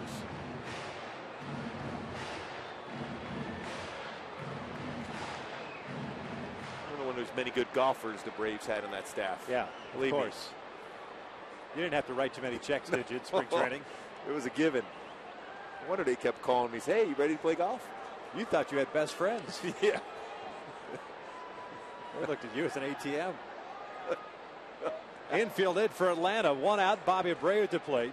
Borges at third. Is Sturris at second. Breaking ball is fouled off to the left. Snowballs at the strike. A little hanging breaking pitch. Bobby waited as long as he could. Well, the odd thing about Tim Hudson now, coming into this game, already have given up 6 earned runs here with the bases loaded. 2 and 13 in interleague play as a member of the Braves. So that means he's facing the American League. When he's in the American League facing the National League, I think it was 10 and 2. But he had a ton of success pitching in the American League also. It's just it's an odd thing, especially with this type of stuff. 1 ball, 1 strike. Yeah, his first 21 interleague start, 10 and 2. Last 17, 2 and 13 with an ERA over 6. Oh, but that outstanding stuff he takes out each and every game, it is a surprise. 2 balls and 1 strike. It goes back to that question I asked you about who's got the, I guess, the easier of the 2 evils from a starting pitcher standpoint, the National League guy facing an American League team or the American League guy facing the National League lineup, and you wonder if the mindset of a National League pitcher, not everybody, but I'm just saying, you know you're only facing really 8 hitters in a National League game, whereas in an American League lineup, and even as bad as the Angels have been over the last week, you're still facing 9 guys you got to face out, not a pitcher. And generally, even most National League lineups, you're facing 6 or 7. Those other 2 guys are situational type hitters. 2-1 pitch, missed inside, 3 balls and a strike. You know, the number 8 hitter in a National League lineup barely gets a fastball because the pitcher's on, coming up after him. Leadoff guys are contact steal guys. Yeah. Unless you're facing the Cardinals, and that number 8 hitter's the pitcher, and the 9th place hitter's the thrower. There's only Tony La Russa can do. Not all the time. Not lately, he hasn't tried that one. 3-1. Inside, they are loaded out for Torrey Hunter. Question now is, how long does Freddie Gonzalez go with Tim Hudson? 3 walks, 3 hit batters, 6 hits allowed.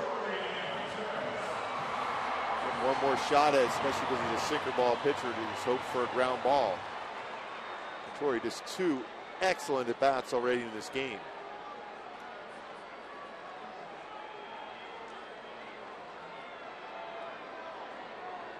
Torrey's lined out and singled home a run. He's also scored. Takes down and in. 1 ball, no strikes.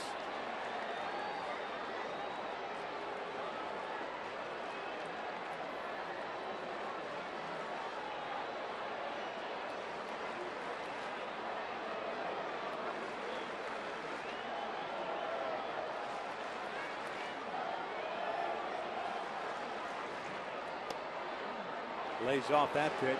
Looked like it was just a tad off the play, but it's called a strike, and it's 1-1. Yeah, when you're ahead of the count, bases loaded, that's one of those pitches you let go. Because the only thing you're going to do is hit that ball into the ground. Especially that far off the outside corner, about a baseball or so it looked like off the corner.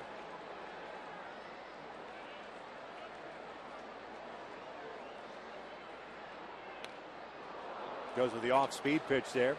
Torrey just cued it foul. It's 1-2. The RBI for Torrey in the third inning, his 20th of the year.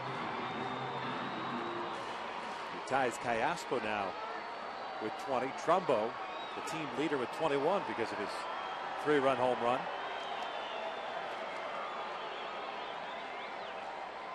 Borges at third. Is Sturris at second. Abreu at first. Good speed on the bases for the Angels. McLeod, the center fielder, shading Torrey the opposite way toward the alley in right center field. Mather shallow in right. Big alley in left center. Here comes the 1-2. Breaking pitch, trying to get him to chase. 2 balls, 2 strikes. Tracked that one well, too. Another good sign for Torrey.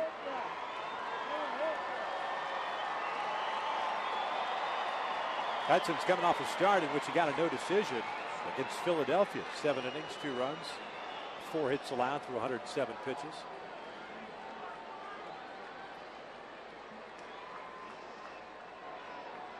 Two-two. Swing and a miss. 2 outs. Second strikeout for Hudson. Really ran that fastball down and in. Well, you have to go on a lot of pitches on the outside part of the plate. There's that fastball underneath the hands. Great sink in action. Boy, even if you make contact, you pull that ball foul. Or off your leg. Off your leg. Yeah. So the base bases comes down to that one pitch they call on him on the outside corner, maybe just off the corner. Base is still loaded now for Cayaspo and 2 outs. A base hit and a walk for Alberto. Breaking pitches inside. We've only really seen him snap off a couple of really sharp breaking pitches. Everything else, as you said, kind of getting around it or underneath it. Yeah, it doesn't look like he has a good feel for his off-speed pitches.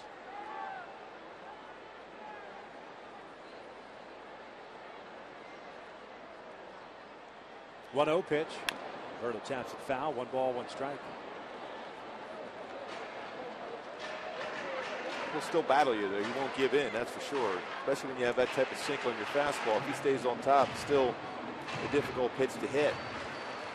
At least square up because you're going to hit it right in the ground.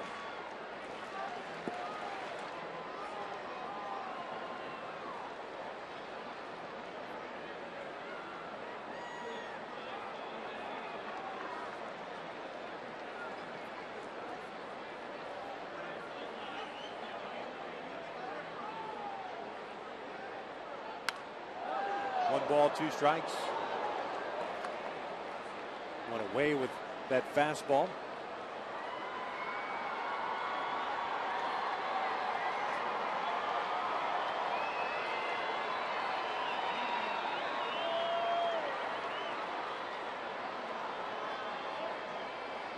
Hudson trying to work out of a bases loaded jam.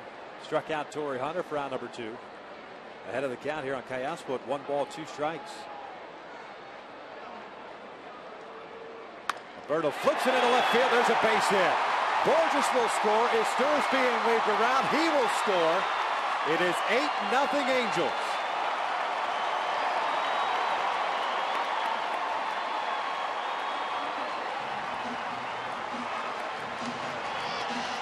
Freddie Gonzalez is coming out, and that's going to be it for Tim Hudson, it appears. Making a move to the bullpen. Hudson giving up 6 runs in the third, 2 here in the fourth. He departs with property at first and second, and the Angels up 8-0.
Pollo Loco today and try our delicious Baja-style fish tacos with classic Baja or spicy avocado sauce, only at El Pollo Loco and by Time Warner Cable.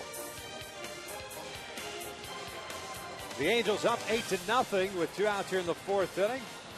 Tim Hudson no longer in the game. I want to remind you that one of the most affordable ways to see the Halos play is with the JetBlue Friends and Family Fun Pack. This deal includes 4 tickets, 4 hot dogs, 4 sodas for how much, Gooby?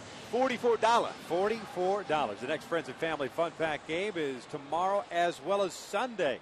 Purchase your tickets, visit the Angels Stadium ticket office, or log on to angels.com/Fun Pack. Tim Hudson's line not complete as of yet because Callaspo and Abreu belong to him. 8 earned runs in this one.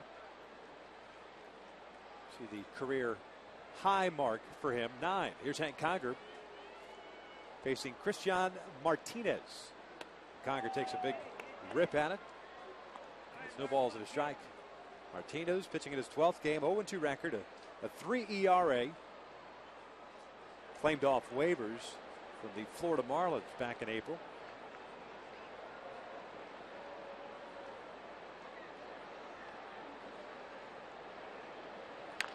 Conger rolls over this one to second base. Freeman has to get back to the bag. Ugla will retire Conger for the 3rd out. The Angels tack on 2 more runs courtesy of Callaspo's 2 RBI single through 4. Halos on top 8-0.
Off a 1-2-3 frame in the 4th. He's actually retired the last 8 in a row since giving up that base hit to Eric Hinsky. The Angels with the 6 runs in the 3rd inning, the most in any inning this season. Well, it's good to see you respond the offense again. Last inning scoring 2. We always talk about that add-on inning. After you get that good lead like that, just continue to put the pressure on your opponent. A good approach to the plate and keep scoring. Make them feel they're not going to be part of this game at any time. Tim Hudson's line is now complete to 7 runs, all earned in 3 2/3. Eric Hinsky leads things off. Swings the first pitch and lofts one in the air down a left field line. Long run for everybody, and nobody will get it. No balls and a strike. Hinsky, the owner, the only hit for Atlanta in this ballgame, a 1-out single in which he broke his bat and flared one to left. Saw his numbers in 2002 as the Rookie of the Year as the 3rd baseman for the Toronto Blue Jays. Unbelievable pop. Big home run threat early on his career.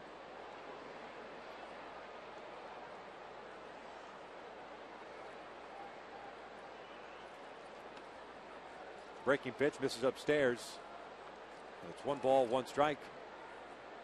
Hinsky in 0-2 hit 24 home runs, 84 runs batted in. It was a career high for him in both of those categories. Takes a strike on the inside corner, 1-2. Went to the Red Sox for a time in 06 and 07. Tampa Bay in 08. The Pirates and the Yankees in 09. And now in his second year as a member of the Braves. Swing and a miss on the breaking pitch. Down goes Hinske, and there's out number 1. Another excellent slider from Santana tonight. And we talked about that, establishing the fastball in. You're going to get some swings like this after you threw a fastball inside like he has tonight. Boy, staying on top of that slider. Snap action. Great rotation of that pitch.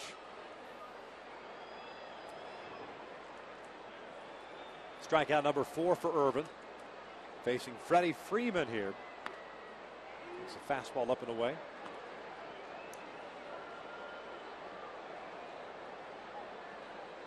Local product. Makes his home in Villa Park. El Medina High School in Orange. It's 2 balls and no strikes. Hit a fly ball to right field in his first at bat here. Had some friends and family down on the field after batting practice. It's 3 balls and no strikes.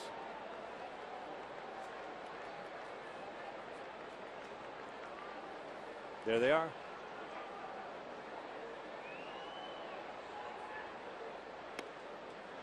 3-1. They're in the high school uni, the colors.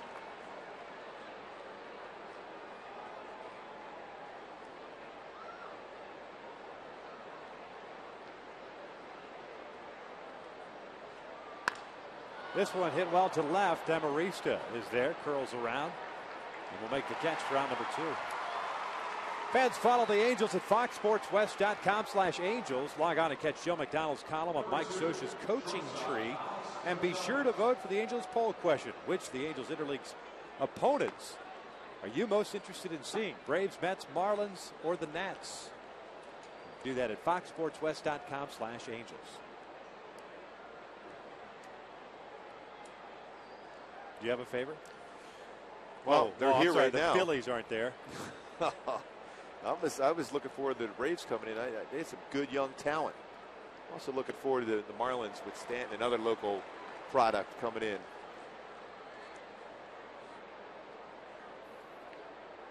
Irvin ahead of the count here at 0-1. Alex Gonzalez hit a ground ball to second to end the second innings. He's 0 for 1. That'll even the count.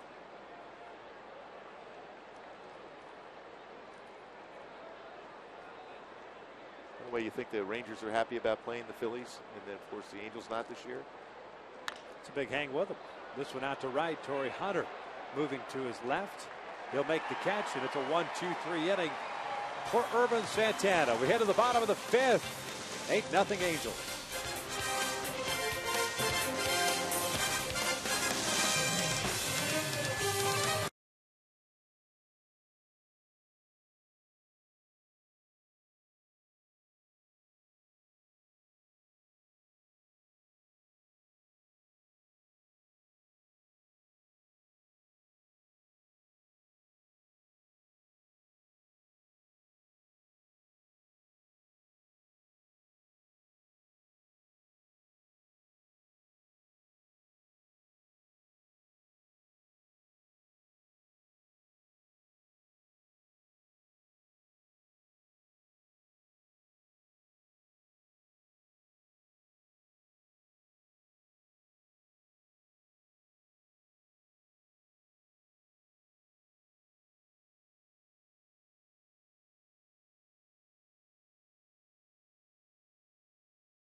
Like cold hard blast. 2 men on for Trumbo.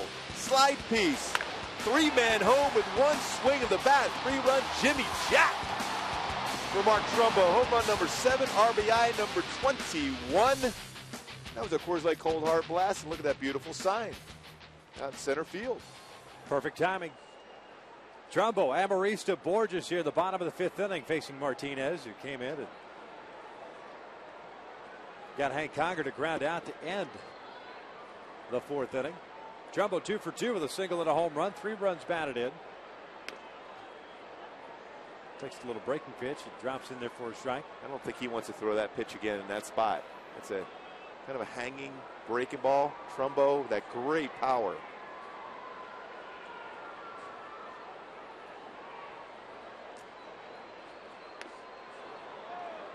Took a little bit more off of that pitch, and it snowballs 2 strikes. Trumbo getting that home run in the 3rd. At that point, made it 6-0 Angels, the 7th of the year. 21 runs batted in, and now with Cayaspa getting the 2 RBIs, he's 2nd on the team in RBIs. Fastball called, strike 3. Down goes Trumbo on 3 pitches, and there's out number 1. Martinez has faced 2 guys. He's retired both of them. That'll bring up Amarista. Amarista happy to see Tim Hudson no longer in the game. 0 for 2, a strikeout victim of the 2nd. A slow ground ball to first base. That came in the 3rd inning.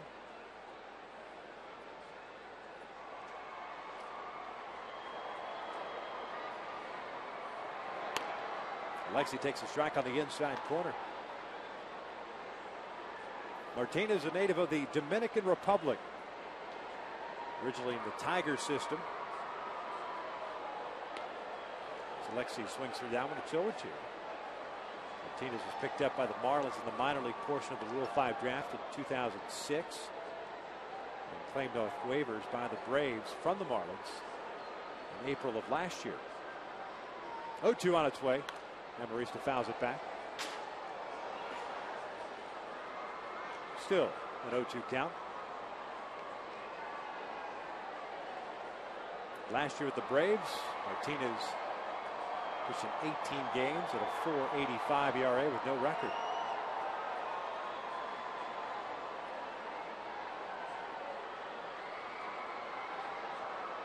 He had the shuttle between Gwinnett and Atlanta 3 times.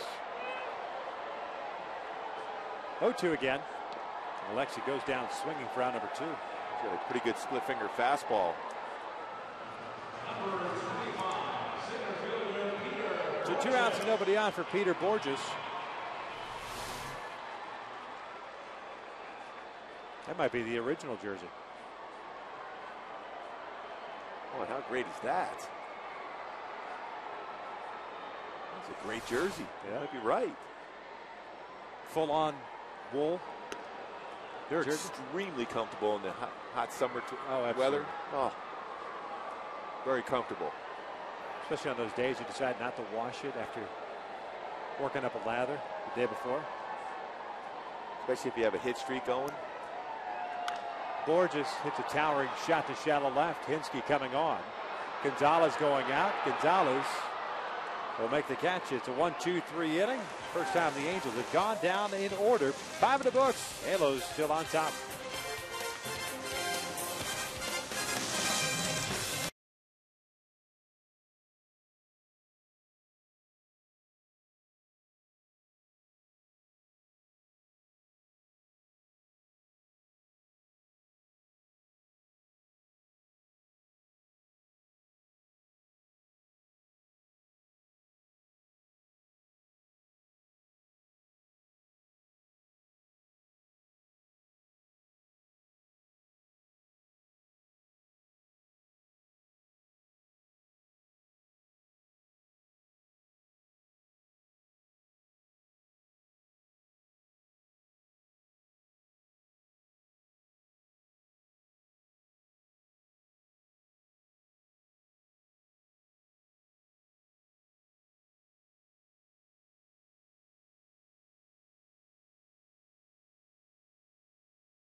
freeze cam. Torrey Hunter, frozen in time, thinking maybe a big fly. But nah, no problem. I'm a 9-time Gold Glover. I make that play. Mike Sochi goes, hey, that's really cool. I really liked it. And that was our Coors Light freeze cam brought to you by Frost Brew Coors Light. Frozen in time. Yep. Just like Soch was when Torrey dumped him with that bucket of ice. Soch was super quick that night. That was Soch's opportunity right there to jump all over Torrey. He had a shot. He did. He's waiting for spring training, you said. He's a gamer. Tempe. Yeah. Oh, I can imagine what they're going to do to Torrey there. McLeod fouls off the first pitch. 8-9-1 for Atlanta here in the 6th inning. McLeod, Mather, and Prado. McLeod grounded out over to Mark Trumbull in the 3rd inning. He's 0 for 1.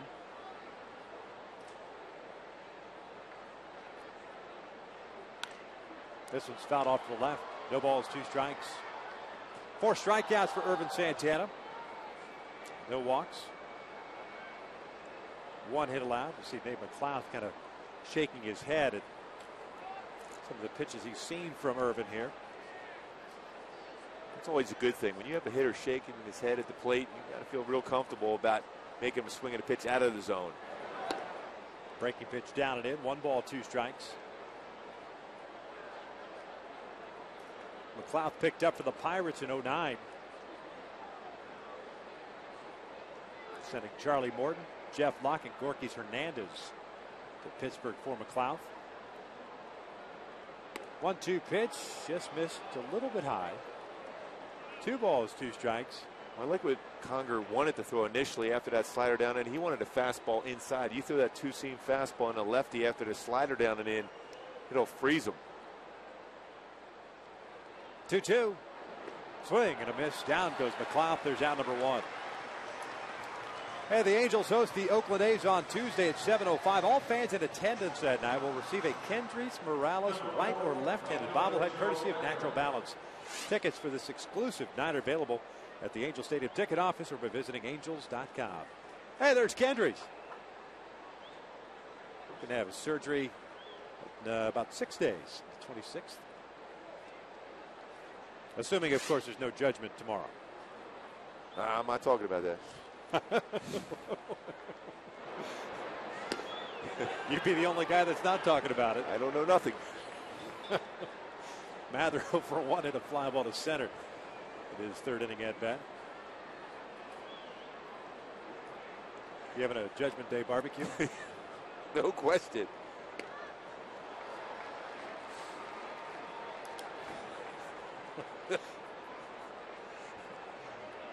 I hope we make it so that you can wear your Jared Weaver giveaway jersey tomorrow on air. I know. I'm a little nervous about that.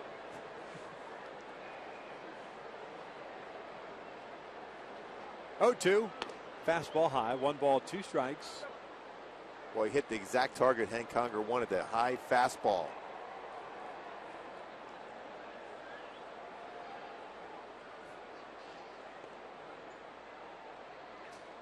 Go inside with the fastball now. Good idea. Tied him up. Mather looking out over the plate a little bit. 2 balls, 2 strikes. Now you have that chance to throw the slider. Elevate a fastball, fastball inside. See if you get him to chase.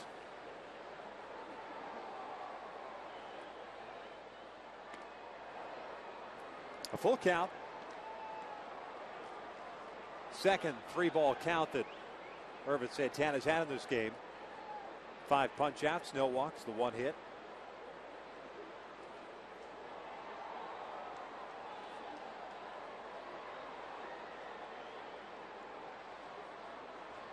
And the payoff, just got a piece of it.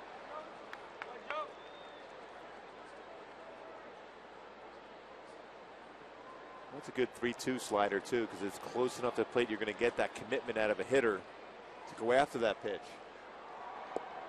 Now you go right with that same exact slider, or just a chance to throw the fastball on the outer half.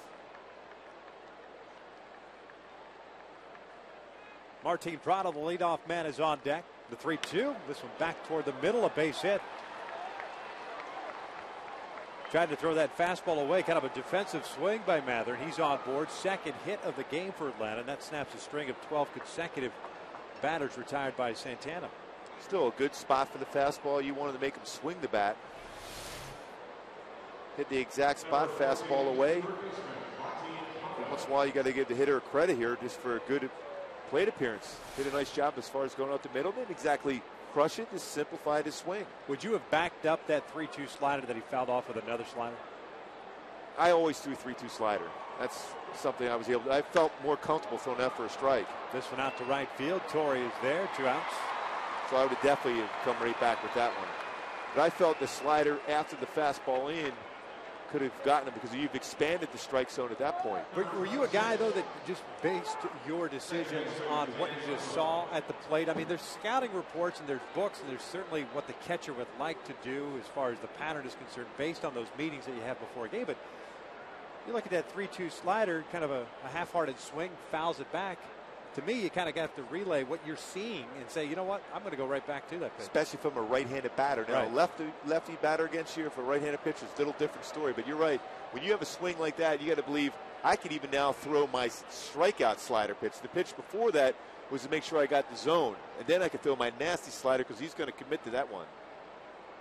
There's Dan Uggla with 2 outs and a man at first. Uggla chops one toward the middle. Ibar to his left has it. A little flip to Sturris. They force out Mather for the 3rd out. We head to the bottom of the 6th inning here at the Big A. The Angels still on top 8-0.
Had some outstanding stuff here in this ballgame. You talk about a sharp, electric slider.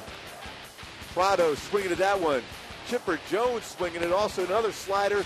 One of 5 strikeouts on the day for Urban Santana, all with the slide piece. Boy, that was nasty stuff for Urban. I'll tell you what, that focus has been there. No walks, 2 hits allowed in 6 innings and only 70 pitches thrown. 2 singles allowed. Eric Kinski, the flare base hit to left, and the 1-out base hit by Joe Mather to center field. So 2 knocks in this one. Top of the order due up for the Angels here in the 6th inning, up 8-0. Is Sturris, Ibar, and Abreu.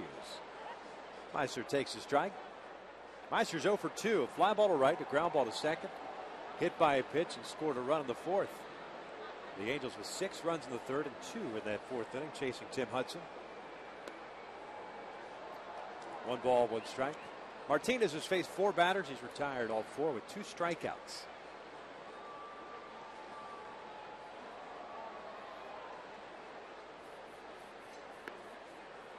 It's 2 balls and 1 strike.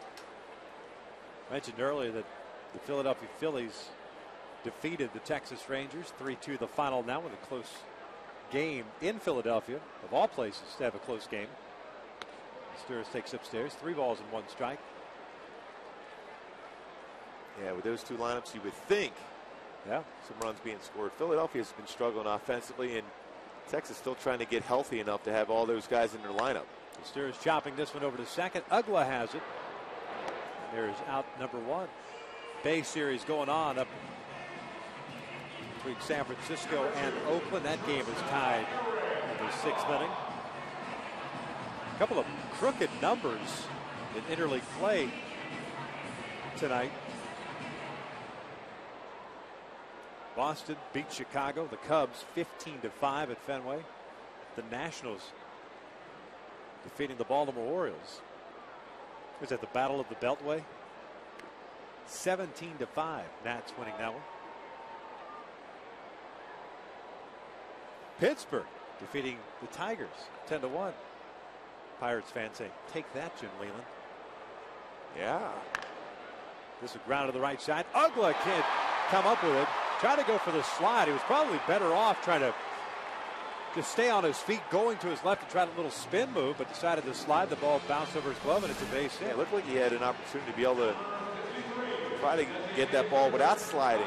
And Eric Ibar runs well, but still you get that spin and you're not that far of a throw to first base.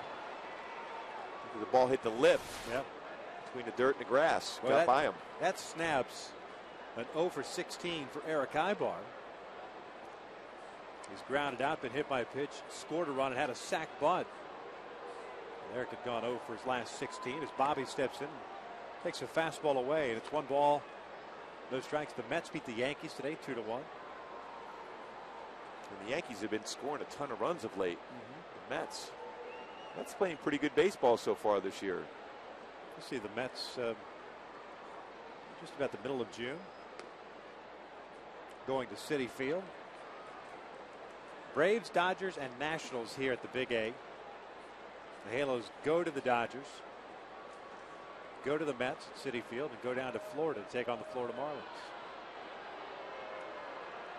I'm good. 15 years of interleague play. Yeah. I've had enough. I don't know. The Halos kind of like it, though. Once again, start of interleague play. Swinging the bats once again against the National League club.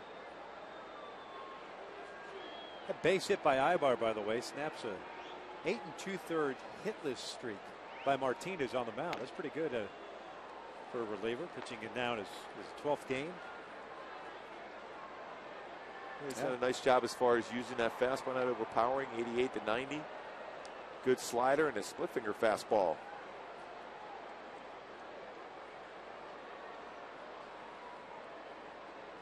Bobby breaks his bat, loops one to right field. That is going to fall for a base hit. Mather tried to deke Ibar, who easily strolls into third base.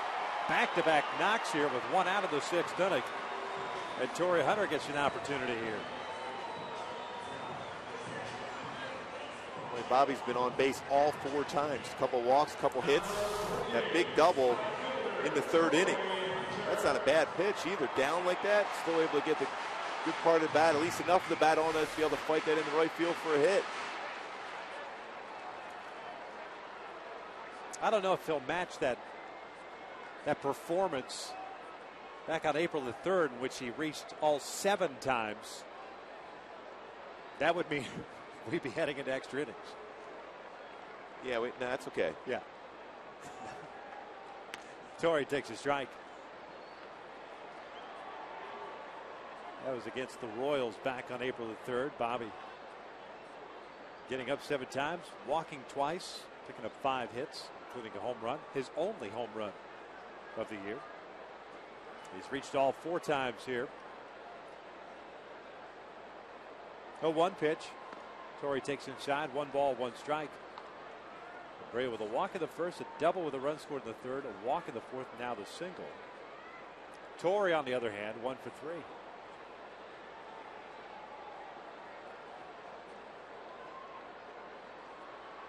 Torrey rolling this one foul. It's 1 ball, 2 strikes. Oh, Dino Evil, good feed over there for a double play ball. Good in his position at third base coaching box.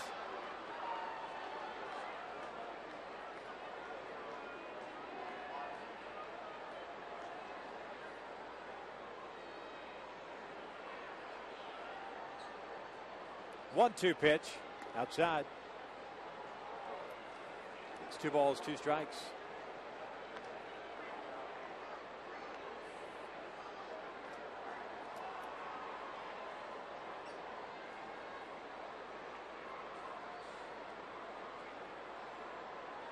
Halos have been retired in order once. That was in the 5th by the guy on the mound, Christian Martinez. Lays off the high fastball there. Full count.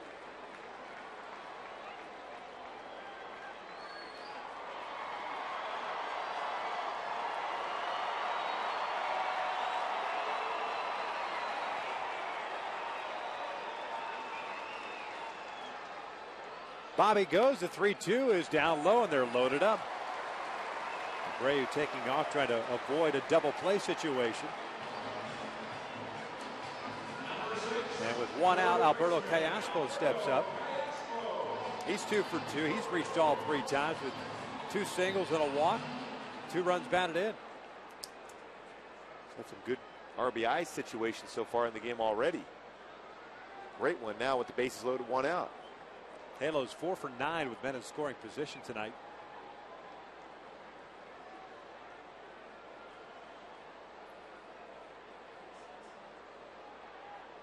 Ibar at third, Abreu at second, Torrey Hunter at first. Alberto pulls one foul.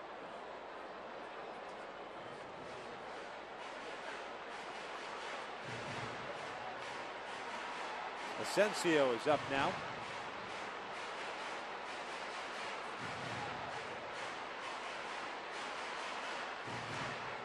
Martinez has now thrown 30 pitches in his relief inning.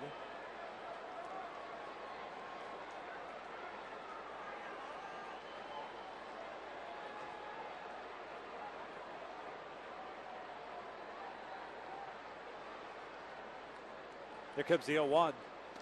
Inside. 1 ball, 1 strike.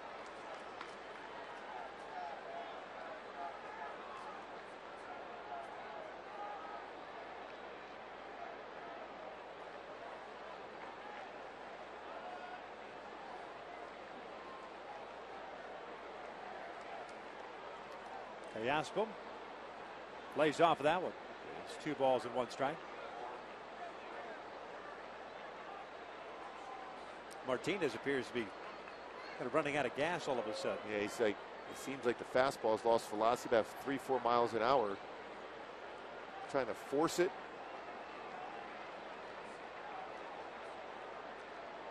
A lot of base runners in this game for the Angels. 8 runs, 9 hits, 4 left on for the Halos. No runs, 2 hits, 2 left on for the Braves.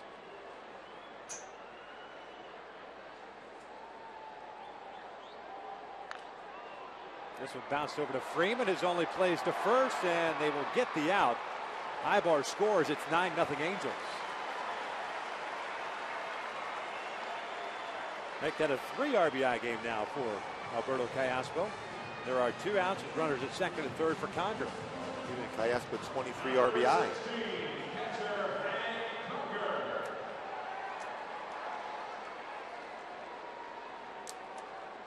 Hank's 0 for 3. He's popped out, grounded out twice, and picked up his 12th run batted in the 3rd inning.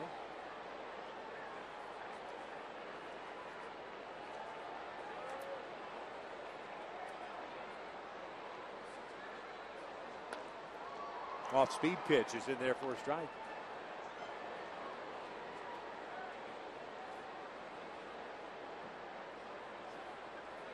Good matchup tomorrow night in Game 2 of this 3-game set. Tommy Hanson going for the Braves. Joel Pinheiro going for the Angels.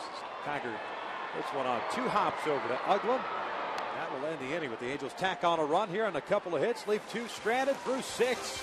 All Angels thus far. It's 9-0 Halos.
Goes up by the score of 9-0, the 7-1-4. Here we go.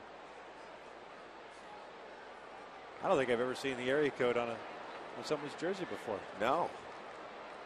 It's a good look, though. Gets in trouble at night, just call the number on my shirt. Just try to figure out the other numbers. We're all right. Well, he might have them on the back. That's the thing. That's true. Could you turn around, please? I got the area code. McCann, Jones, Hinsky here, the 7th for the Braves against Santana. Falls behind here on McCann at 2 balls, no strikes. No, just 7-1-4. 5-5-5-1-2-1-2 for there information.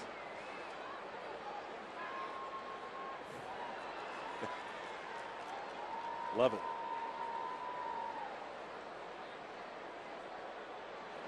McCann hits one out toward right center field, playable for Borges.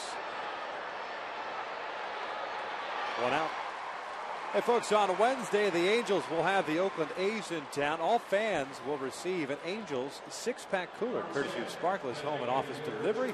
Purchase your tickets today at the Angels Stadium ticket office or by logging on to angels.com. Good looking cooler. That is on Wednesday, 7:05 start against the Oakland A's. It's a 4-game series, by the way, beginning on Monday. There's Chipper Jones, 0 for 2, a strikeout and a ground ball to second. Like that, 0 for 3 with a strikeout and 2 ground balls to second. Well, you like those one-pitch outs also. Well, that's the one thing we have seen tonight from the Atlanta Braves. The struggles that they may have had this year offensively, they are an aggressive bunch. I mean, they go after first pitch. If it's there, they're letting it fly. And they're figuring that at this point you're going to get a fastball. Even early in the ball game, same thing. First pitch fastball, especially with the guys around the plate like Urban is tonight. Why not swing? You don't want to fall behind, have to hit that slider. Hinsky takes a strike. Larry Parrish, the hitting coach. He's another guy who wasn't afraid to swing hard. Larry spent some time down in the minor leagues as a manager as well. Well, he had that upright stance. Hinsky pulling one to right field, hit pretty well. Torrey got a good jump on it, pulls up. He'll play it off the wall. That'll hold Hinsky to a long single. 2-out base hit for Hinsky. He's got 2 of the 3 hits for Atlanta. And it keeps the inning alive for Freddie Freeman. Well, a fastball there, jumps on it. Torrey did a nice job of going to playing that off the wall. And quickly, keep Hinsky to a single. So Hinsky's on board. Here's Freeman. Twice has hit a fly ball out. 1 to right, 1 to left.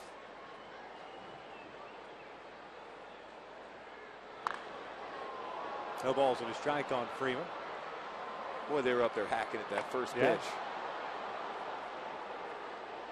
Saw Larry Parrish in his first year as the hitting coach for the Braves. He had a pretty good former hitting coach, former hitter himself, TP, Terry Pendleton, coaching first base now. Freeman rolls over this one. Trumbo to the backhand. One Orange County native retires another. That will end the 7th inning stretch time here at the Big A. All Angels right now.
Shields, arguably the greatest setup man in Halo history. Shields pitched his 10 seasons all in Anaheim, helping get the ball to some of the best closers in the game. It's always nice when you're done pitching to be able to watch those guys behind you. When you're on the mound, you got to go out there and forget what happened the day before. Shields was the longest tenured member from that 2002 championship team.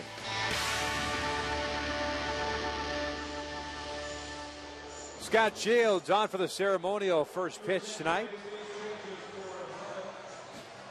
No truth to the rumor that was Bob Bucher trying to catch that ball. It was actually Tim Meade. I'll tell you what, I talked to Socha a number of times about Scott Shields. He said he was every bit an MVP to the club as anybody on that baseball team at any time because he was so valuable coming in there to key spots of the game, that 8th inning, to get that ball to the closer. Just watch the catching motion by Tim Meade here. He sees the ball is going to hit the dirt. He stands up. Oh. Yeah, that's not good right in the 5-hole. Jairo Asensio is on for the Atlanta Braves here in the bottom of the 7th. Tim should be popping into our booth here momentarily. Real happy about it. Okay, he had a catcher's mitt they used for a knuckleball. Trumbo, Amarisa, and Borges here against Asensio. Martinez goes 2 1/3, gives up a run, strikes out 2, and walks 1.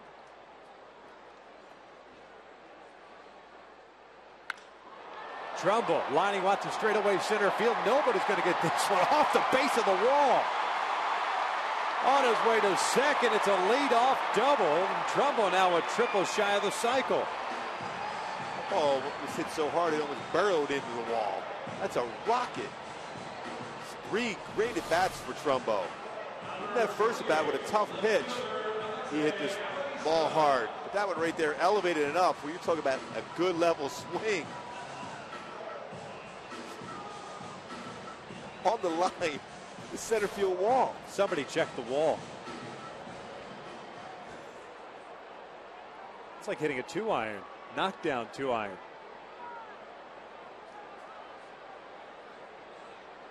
There's some damage done. Amarisa swinging through the first pitch, and it's no balls at a strike. Alexi's 0 for 3 with a couple of strikeouts.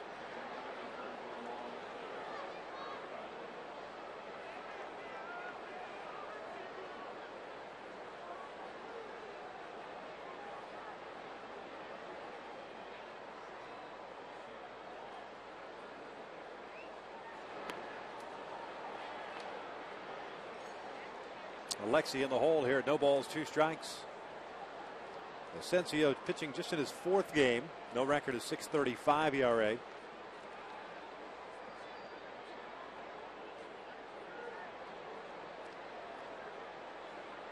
Freddie Gonzalez has a couple of guys in his pen that he will go to on a regular basis, but usually with the lead.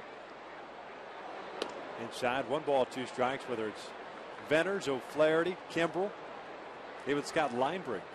All of those guys are 20 or more appearances already this year. Venners and O'Flaherty at 25, Kimbrell at 22. He's their closer. He's got 11 saves. You got 2 closers in this. Both these teams between Walden and Kimbrell can rush it up there to triple digits. Amarisa hitting one to center field. McLeod backing up on him, makes the catch. Trumbo tagging, and will take the extra 90 feet.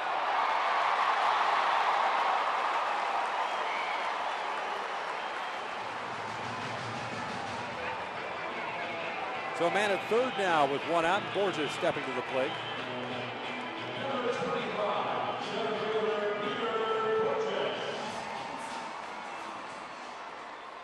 Borges with a double, hit by a pitch and popped out.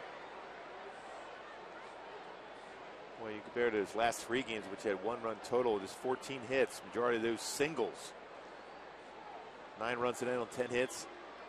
Some extra base power, including a 3-run home run by Trumbo. Breaking pitch upstairs to Borges. Got his 7th double of the season leading off the 3rd inning. That led to that 6-run 3rd inning against Tim Hudson.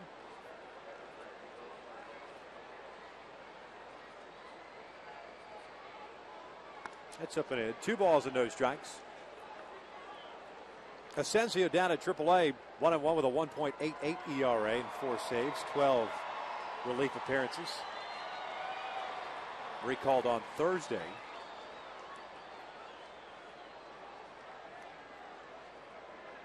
Spent all of last year on the restricted list, did not play. 2 balls and 1 strike.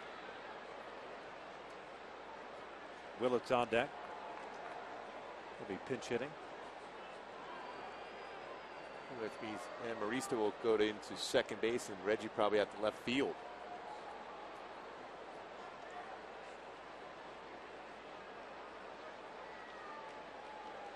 Breaking ball grounded to short. The new shortstop, Diori Hernandez, retires. Peter Borges, and there are 2 outs.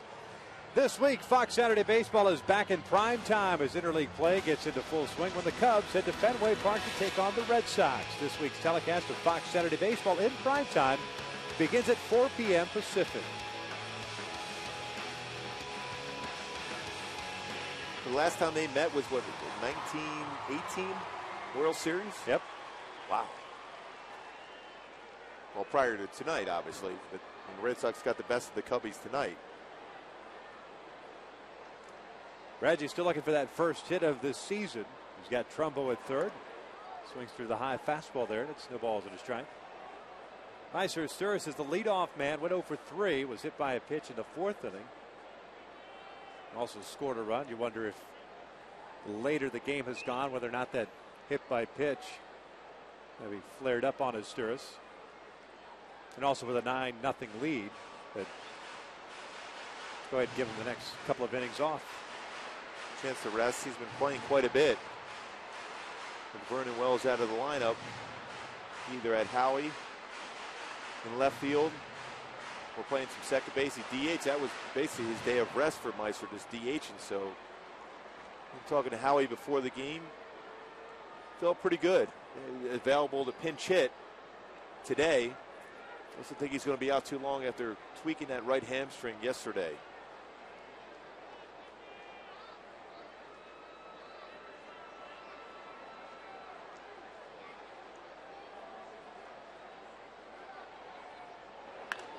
Willits pops it up. Eric Kinski was playing shallow. He'll make the catch. The leadoff double is stranded at third base. 7 of the books here at the Big 8. It is 9-0 Angels.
Court card of the night. The Halos 9 runs in this one. 1 total run the previous 3 games. 6 runs in the 3rd inning, a season high for any inning. And Irvin Santana back out there for the 8th. 7 scoreless this far, 3 hits. All singles, 2 of which have come off the bat of Eric Kinski. Mark Trumbo takes over in right field for Torrey Hunter. Reggie Willis stays in the game. He is in left. Bobby Wilson takes over at first base.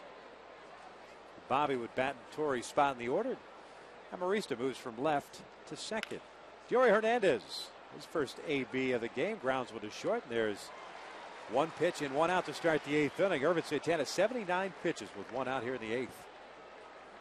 Especially when you have an opportunity to potentially get your 6th career shutout. The batter's up there hacking early in the count, get some quick outs. Dave McLeod will step to the plate. McLeod 0 for 2 with a ground ball to first and a strikeout. One of 5 strikeouts for Irvin. No walks. 3 hits. That is in there for a strike. Took something off.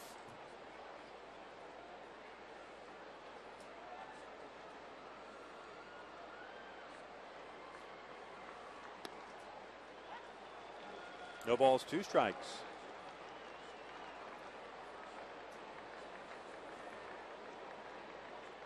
Time to swing at a breaking pitch in dirt last time around. Goes with a fastball there, and he fouls it back off of Hank. The count remains at no balls, 2 strikes. A victory here tonight.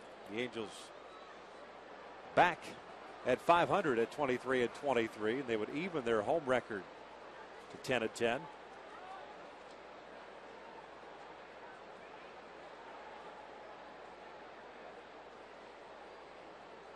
Oh, 2 again. Check swing. He did not go. This is DJ Rayburn.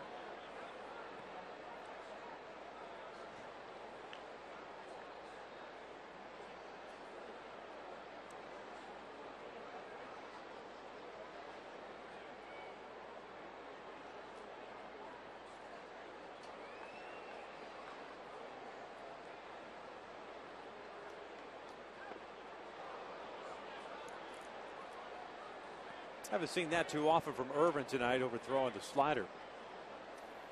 Count even now, 2 balls, 2 strikes. He's thinking strikeout there. That ball was almost hit the grass. An opportunity to throw a fastball right after with the fastball, outer half. This one will find its place in the seats down the left field line. Not only is it an effective pitch, but also gets you right back mechanically. You'll get on top of that fastball, good pop on it. Now you have options to go right back with another fastball, or now that your mechanics are back in order, you can throw a slider. Shook off to that slider right now. McLeod hits a fly ball to right. Here comes Trumbo. Borges will call him off. 2 outs. Fans, the 1980s retro uniforms worn by the Halos during the previous Flashback Fridays are now available for you to own. Log on to Angels.com to place your bid on the game-used uniforms, hats, and helmets for players such as Torrey Hunter, Jared Weaver, and everybody else who wore it. A portion of the proceeds benefit the Angels Baseball Foundation. The throwbacks tonight have certainly worked. That's a good look there. Is that Krusty the Clown? Didn't Krusty have the big hair like that? Yeah. I think he's an Angel fan. This one line to left field. That is going to fall in there for a base hit. A 2-out base knock for Mather. So it's Hinsky and Mather with all 4 hits in this game. Number 14, third baseman, Irvin is all over that strike zone today. This 87 pitches so far here with 2 outs in the 8th inning. He's faced 27 batters. 19 times he threw first pitch strikes. By the need for pace and tempo and attacking with the fastball, he's certainly done that throughout this game.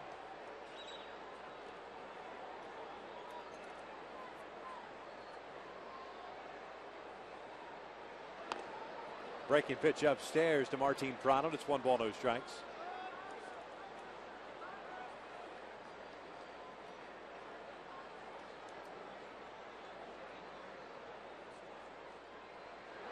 Prado lines one, and a terrific leaping catch by Alexi Amarista ends the inning. Mad hops by the little man. We into the bottom of the 8th. Angels on top.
Deposit checks from your smartphone with Quick Deposit. Take a step forward and chase what matters.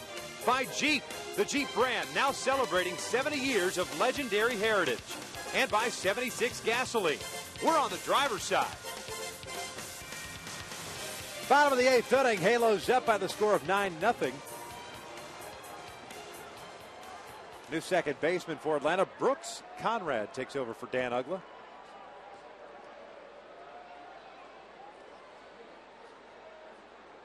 Asensio back out on the mound. Gave up a leadoff double to Mark Trumbo, but then retired the next 3 guys. Here it'll be Ibar, Abreu, and Bobby Wilson as Eric swings. And nice backhanded play by Freddie Freeman at first base, and Ibar is the first out here in the 8th.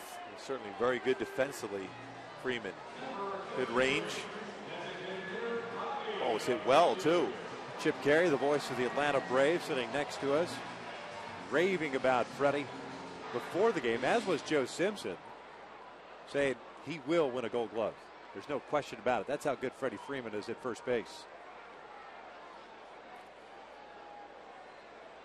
And he has saved a lot of errors on the infield, especially from the shortstop position, Alex Gonzalez.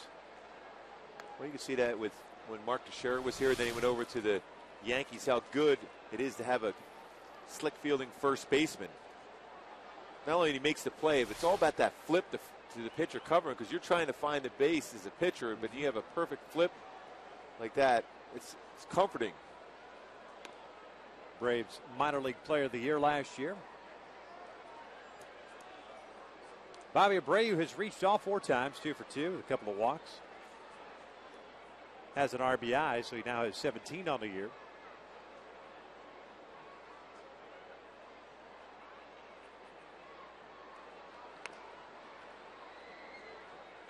Two balls and 1 strike.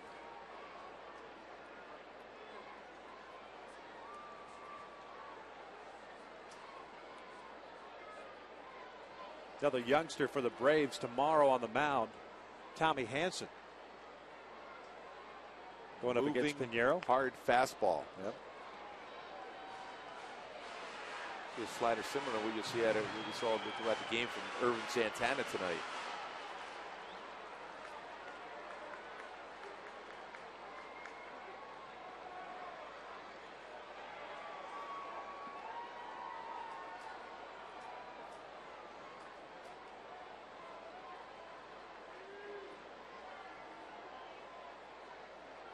Two. Bobby hits one in the air to left. Hinsky comes charging in, and he'll make the catch on the run. And there are 2 outs. Subscribe to MLB.tv today to see every Angels game live or on demand on your computer and your favorite devices. MLB.tv Premium lets you enjoy HD quality, home and away coverage, multi-game view, and the ability to pause and rewind live games. Visit Angels.com to order and get more details. MLB.tv, baseball everywhere.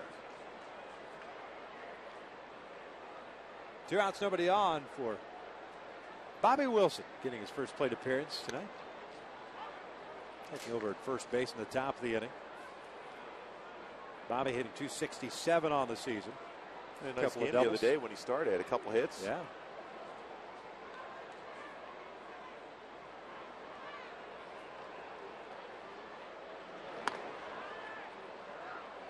One ball, one strike count. Wilson getting to start in Monday's game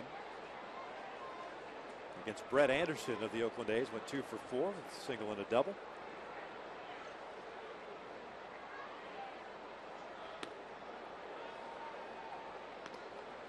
One ball, 2 strikes. More likely we'll get that same pitch again. Irvin Santana in the 9th inning, due to face 2, 3, and 4. Conrad, McCann, and Jones. Scheduled 3 guys as he goes for the complete game shutout. Looking for his 2nd win of the season.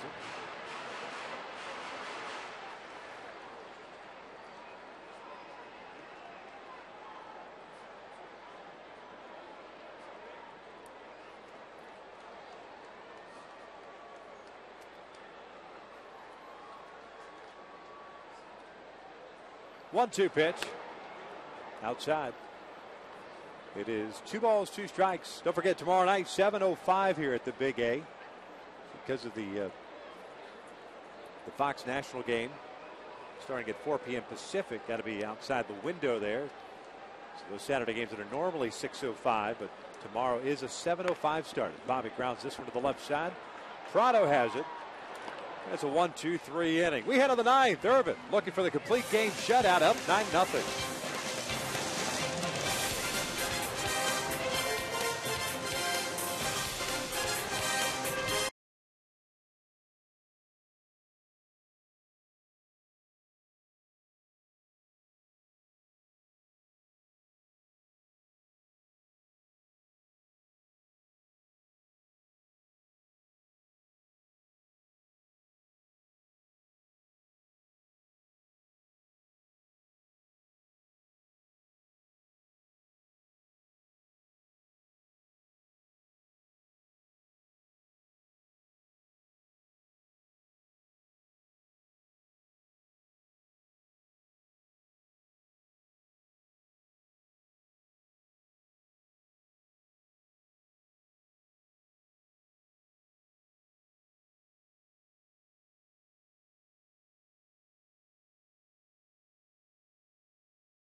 Take a look at our American Airlines upcoming pitchers and schedule. Mentioned that Hanson-Pinheiro matchup tomorrow night. And then on Sunday afternoon, 12:35 start. Derek Lowe going for the Braves. Tyler Chatwood going for the Halos. A lot of sinkers next couple games. All 4 pitchers have good fastballs down in the strike zone. A lot of ground ball outs. 8 scoreless innings, 4 hits, all singles, 5 career shutouts for Irvin. He'll face Brooks Conrad, Brian McCann, Chipper Jones here in the 9th.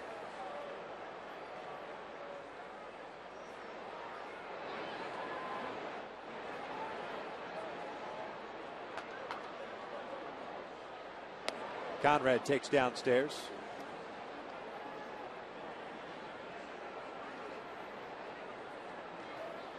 Conrad 143 on the year. 3 for 21 with a couple of RBIs. Pulls this one foul. It's 1 ball, 1 strike.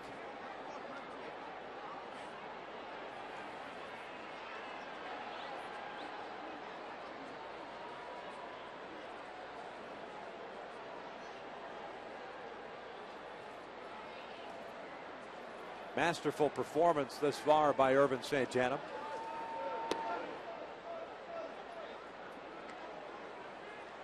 You can see not wasting any time, too. Just grabbing that baseball, staying right on the pitch rubber. A lot of confidence going. Good rapport with Hank Conger tonight. That one's on the outside corner, 2-2. Beautiful pitch. Ervin's coming off the no decision against the Texas Rangers last weekend, going 7 innings, allowing 4 runs. Still 2-2. Ervin's only victory coming April 29th down in St. Petersburg against the Rays. 1 earned run in 6 innings in that game.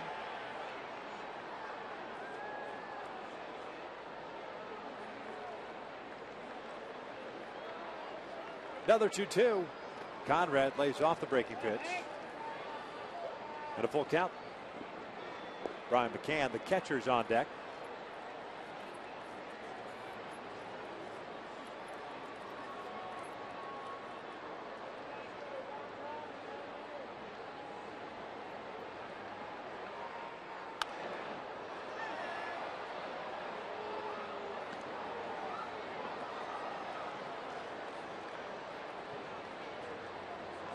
Still good pop on that fastball.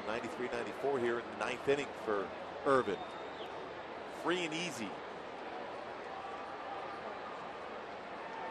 Another 3-2. Another foul ball back. Conrad battling here.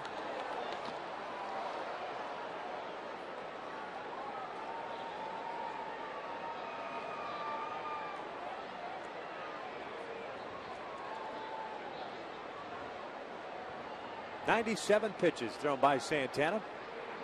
The 98th gets him looking. Conrad knew it. There's out number 1.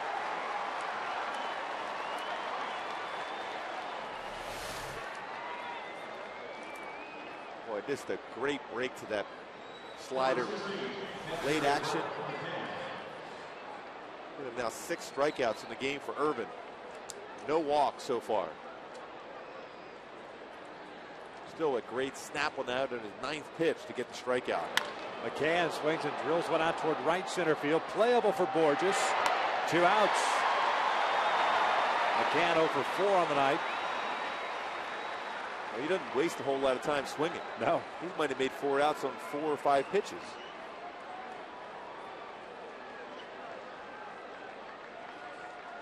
Pinch hitter coming up is David Ross will hit for Chipper Jones. Chipper ends the night going 0 for 3.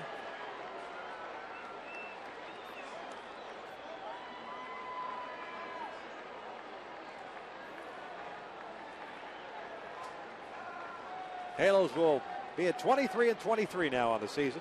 The victory here. Pick up a game on Texas in the West.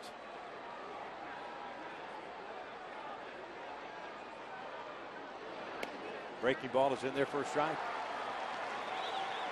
He's been locked in on that pitch all night long.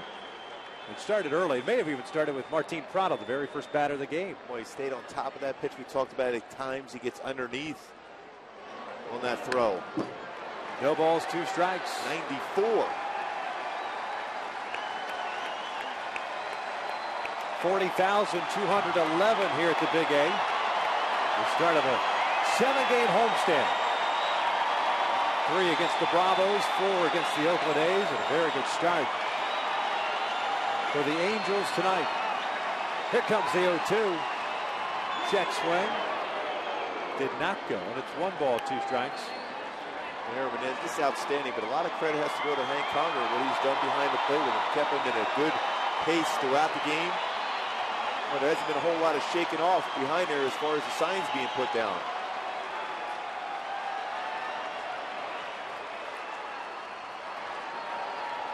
One-two pitch. Ross takes a cold strike 3. Light that baby up. The Angels shut out the Braves tonight. Boy, what an outstanding job by Irvin. Not one Atlanta Brave reached second base during the course of this game. 7 punch-outs, no walks, 4 singles by Irvin Santana. This outstanding stuff. Irvin Santana picks up his second win of the year. Tim Hudson takes the loss. He's now 4-4. The final once again, 9-0 Angels. For Mark Kubas and our entire crew here at the Big A, I'm Victor Rojas. We thank you for watching, and we invite you to stick around as Angels Live is next.